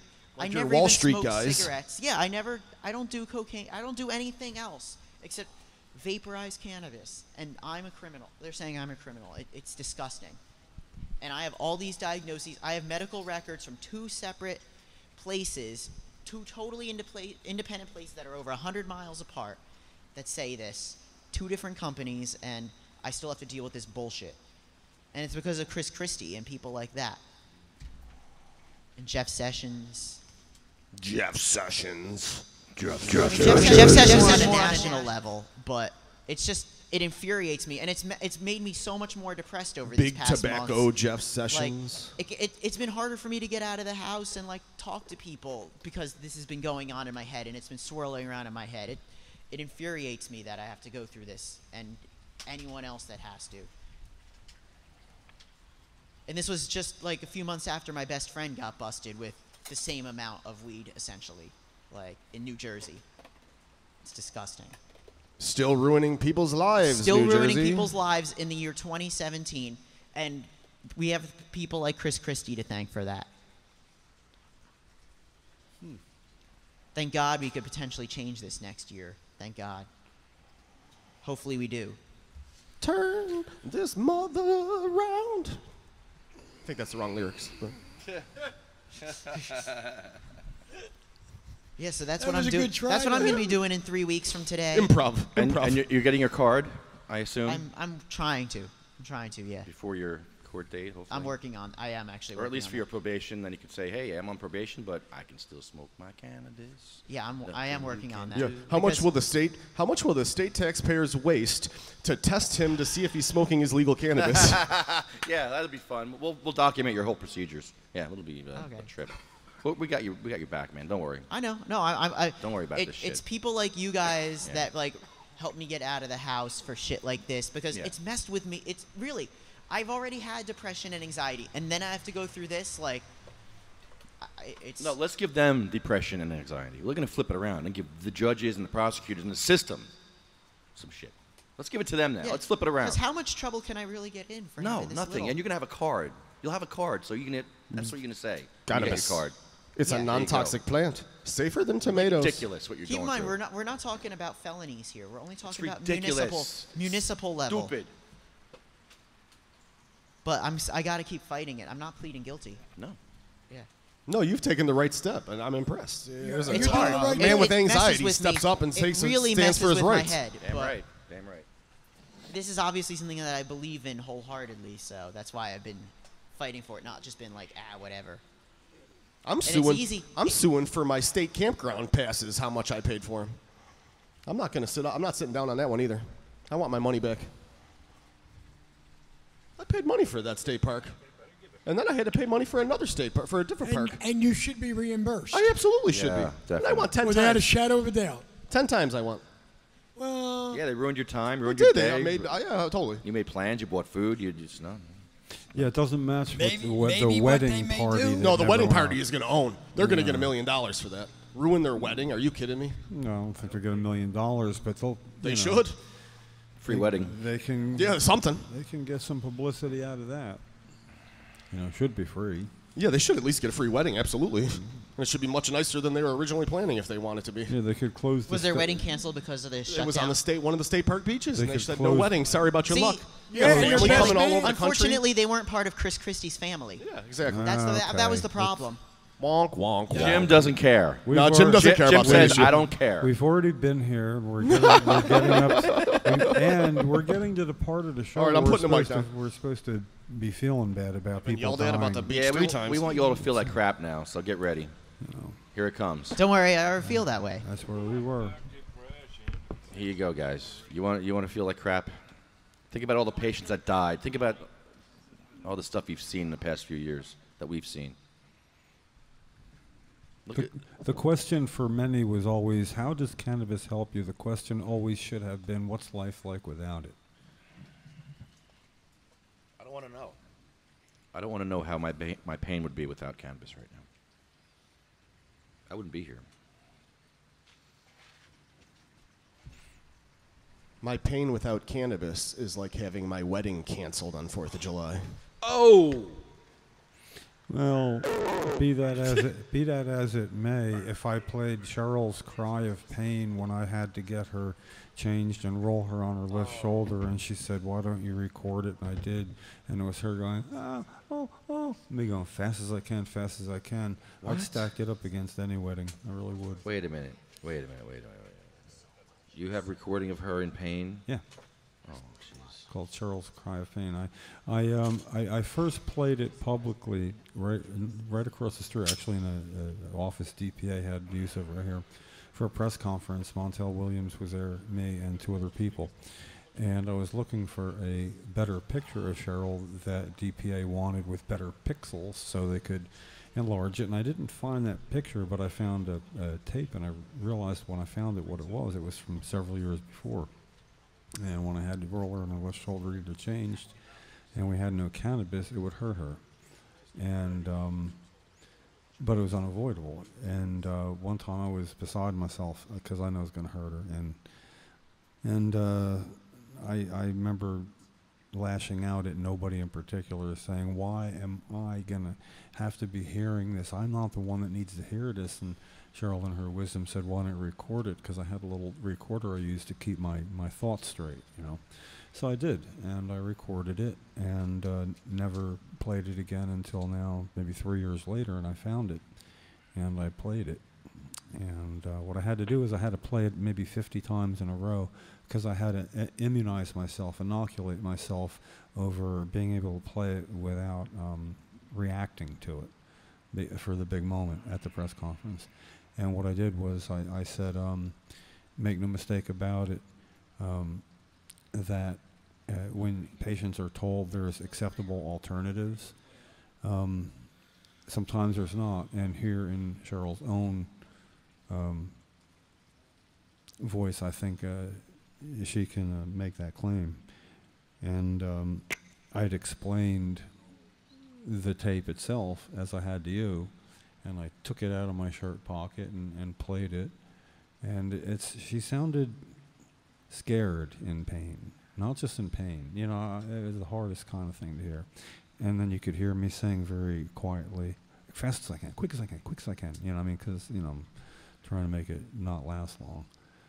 And so I played it, and it was pretty dramatic. And it served its purpose. That at that point, if there was an acceptable alternative, we would have been using it. And because we weren't, that's my reply to people who would say that. And actually, it was the Department of Health, Commissioner George D. Fernando, that said it was the position of the Department of Health that there was acceptable alternatives in medicine for those who would use marijuana as medicine. He said that. He said it's the position of the Department of Health. And then he explained that to me later, that if the commissioner says so, it becomes like by decree. Yeah, so that was the reply for that also. And I don't know where that tape recording is now. I think I do. But it's very effective. Well, you know, I'd love to, well, I don't love to hear it, but I'd love to have it and make other people hear that. I don't think I've ever heard it. Well, on the website that we had, the Cheryl Hart, which is now defunct and probably a porn site or something. But we had it where you could click and just go right to the audio. And I understood that caught more than one or two people by surprise. Wow. Jim, every time you talk about Cheryl, there's something new that you tell me that just freaks me out. No, I could do that once a week. I know, and you do, and it's freaking me out, man. It's very sad what that woman went through and what she did and what you did with her. It was just incredible. So says the tip of the iceberg, the underlying currents and things that went on. Too strange for words sometimes. Yeah, all these backstories that you just don't hear about normally, and these little stories, these little things that went on behind the scenes that were amazing. She was an amazing person. Wow. And then not all, you know, I used to like to at least accompany one quick, more of a smiley thing than bad. I may have told you on the way out of our first normal conference in Washington when, you know, we're going public. And on the way out of the conference, a couple of big bad biker guys, 3 actually, came in all tattooed up. And I was just about to check out with Cheryl, and they were, I guess, checking in. And the guy said, well, we wouldn't have had anything earlier because there was just a normal conference, you know, here. And the guys, much to my surprise, said, well, it's a good thing it's not going on there. We'd have had to kick some ass. And I was shocked by their demeanor. And I said to him, well, Cheryl here was here for and with the normal conference, and I know she doesn't look like it, but I think she could take it. What were they to say with that, right? You know. So that's what I'm saying is the things that you don't know, the backstories, they're not all sad. Man. Some were very, you know, fun. I bet you made friends that day. I don't know. I was just hoping that it was going to slap them in the way that would shut them up and not get all bent out of shape with me because they were pretty mad about, you know, who knows what. Oh, well, they'll have to get over it. Whatever. She could have kicked her ass. Oh, yeah. Verbally. Yeah. Verbal ass kicking by Cheryl Miller. You don't want that. You do not want that. No. No. You're on the wrong side of history. If you got a Cheryl Miller tongue lashing, you're on the wrong side of history, boy. Yeah, and just the simple things. And, of course, I got to say effing instead, you know. But I was saying something once about this effing thing, that effing thing. And it'd be like this effing miserable situation. And she'd go, is that the same as a miserable situation? And I know what she means. It's sort of like what she would try to tell me is if you overuse it, it loses its punch. You know? Wasn't like don't use it, it's don't overuse it. So when you really need to punch, it's that one that you hardly ever say. That's why you never hear me swear. Whoa, nothing to the contrary, see? Ha ha. That's how I roll now. That's why they're working on that website or that page just for Cheryl on cmmnj.org, if I'm not mistaken. Yeah. Or her own site that the domain name has already been created for.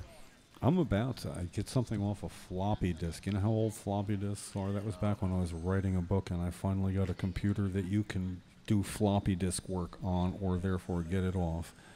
And that was awesome. Somebody's going to take off into that and see if I can retrieve this whole bunch of stuff on floppy disk that I don't have. And that'll make it more interesting.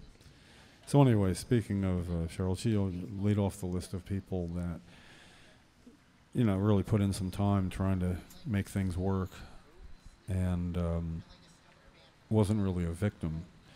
But then there are people who were victim first and then took care of things for themselves the best they could. And people like Diane Ripatella with ALS, Lou Gehrig's disease, who would have her husband bring her here to advocate for medical marijuana law. And a lot of other people along the way that we do remember mention each week.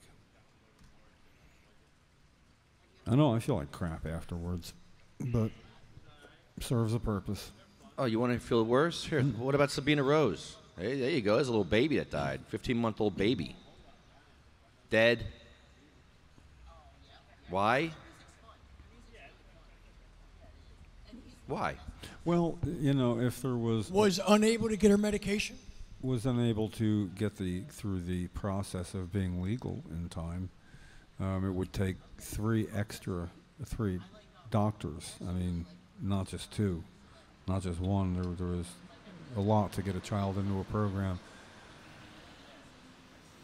So at 15 months, she died after a 24-hour seizure. Well, she had to go to a psychiatrist. That held her up. Going to a 15-month-old, well, actually, she's probably a year old. Going to a psychiatrist kept her held up. So that was important. Taking a 1-year-old to a psychiatrist, that's important stuff. They need to see a psychiatrist, a 1-year-old. It has to happen. What in the world is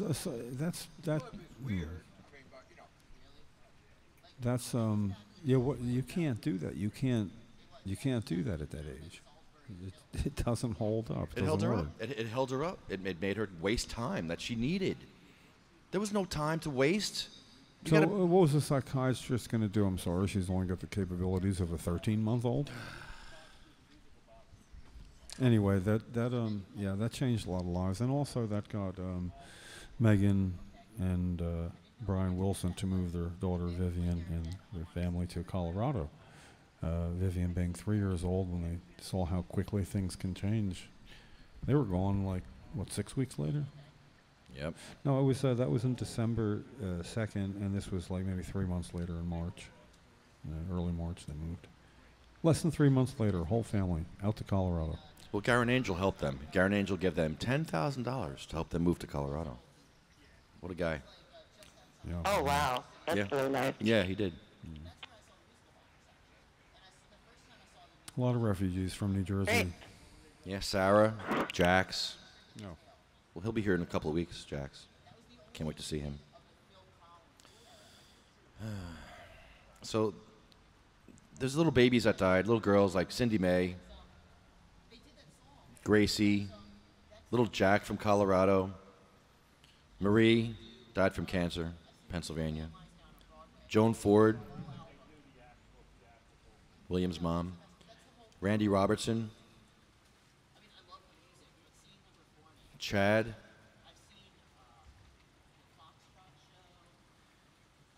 Chad's been dead a year already.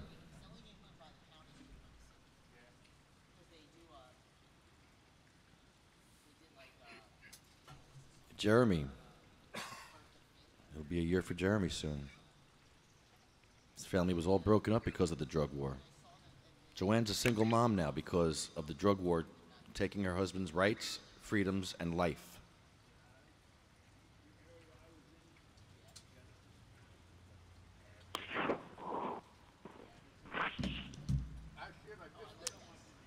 Colette is Jeff's mom. She died from multiple sclerosis. But you don't die from MS, right, Jim? MS doesn't kill you, does it? The complications of MS kill you. It will contribute to the cause of death. Pneumonia being pretty common. Matt, Troy, Russ Perry, Jay Arletto. Speaking of opiates, Jay died 2 weeks after he had asked me to help him to get a cannabis card. He wanted to get off those drugs, wanted to get out of the grip that he was in, and he wanted to switch to cannabis, but they don't make it easy for you. They make it harder for you to switch to cannabis. They make you register, pay all this money, you have to go back every couple of weeks. Come on. And one of the reasons why we go to Chris Christie's office in the morning up here is to catch him. Because of Roger Barber, I want to ask Chris Christie what he's doing to help Jenny and that bill that he signed last year that didn't do anything to help Jenny. Let's help Jenny this year, Governor Christie. No, for that he'd probably somewhat rightfully say, get a bill to my desk. Yeah, he can expedite bills, can he? He could ask for it to be sent to him. Yeah. Yeah. Jenny passed on, right? No. She didn't? Wasn't No, there one of the kids who would show up at... No, this Roger, her father passed away. Yeah. And her mom, Laura, has to now be a single parent to someone with both epilepsy and autism. Jenny? Yeah. And she gets out of the house now because Roger's not there. So Laura is overworked. She's tired. She's drained. And she still has to be the one to go give her medicine at school rather than the school nurse. So we got to help this woman. It's a very simple little problem. There is a bill. We need to push our friends to do stuff. But how about this being a job Lieutenant Governor could do? Kim? Yeah, why not? Take the lead on that. Push for it. Why not? Concept. I mean, she has the power to call on people or whatever. Wow. To say, I believe the governor probably would sign this. He tried to help by signing the other. If this gets to his desk, and if he goes out of town, I'll sign it. I got her number. I got a private number, Jim. It could even be specific for them alone. Could be a keeper. We'll see. I like this. We're going to mull that over. Let's do some mulling. Okay, Honeybee. Hold on. Tony, you have something to say? I just want to say Buffalo Crew, Kelly Ward. We love you, Kelly.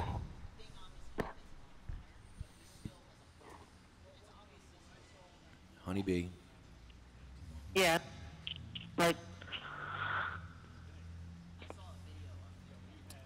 Your son, unfortunately, is on our list, and I'm sorry. But we do remember him every week. Thank you.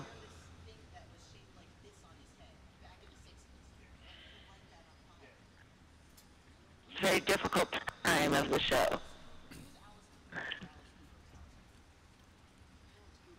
It is. It's sad. This whole part of the show, but I don't know. Somehow I feel it helps in a way, even though it hurts. It also helps, and it may help other people, and hopefully it will help some other people. Someone will hear this and listen to these stories and hear Jim's stories and be affected by it, as I was. You know, it takes a lot to affect me. I'm pretty tough. Yeah. I'm a tough guy. Yeah, that's you tough. Tough guy. I am. Yeah. He's way cool. I'm rough and tough. Way cool, rough tough. Rough and tough? Yeah, you know it. So, Honeybee, your son's name is Michael Dillon, and he had a drop seizure. At work. At work, and he never recovered. No. He was in a coma for 3 days before we decided that he wasn't going to wake up.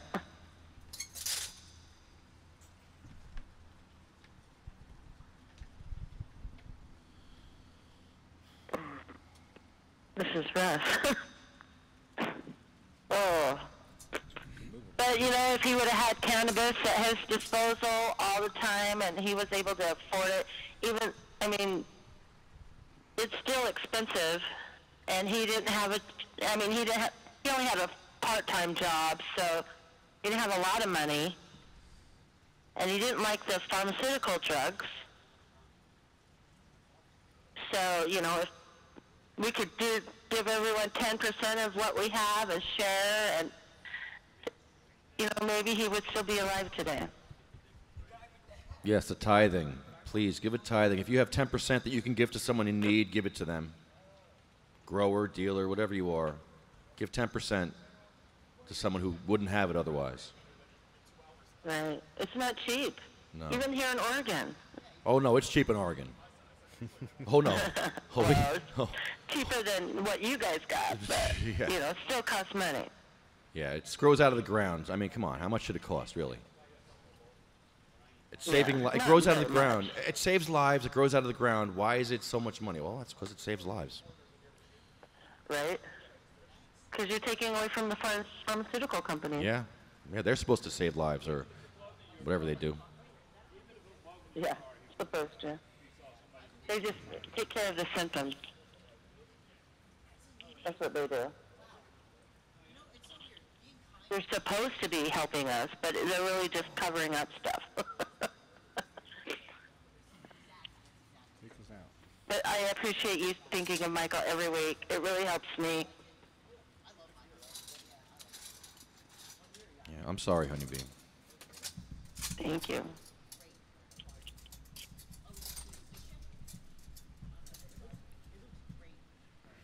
Are you ready? Yes, we are. Go for it. All right. They shall grow not old, as we that are left grow old. Age shall not weary them, nor the years condemn. At the going down of the sun, and in the morning, we will remember them. We will remember them.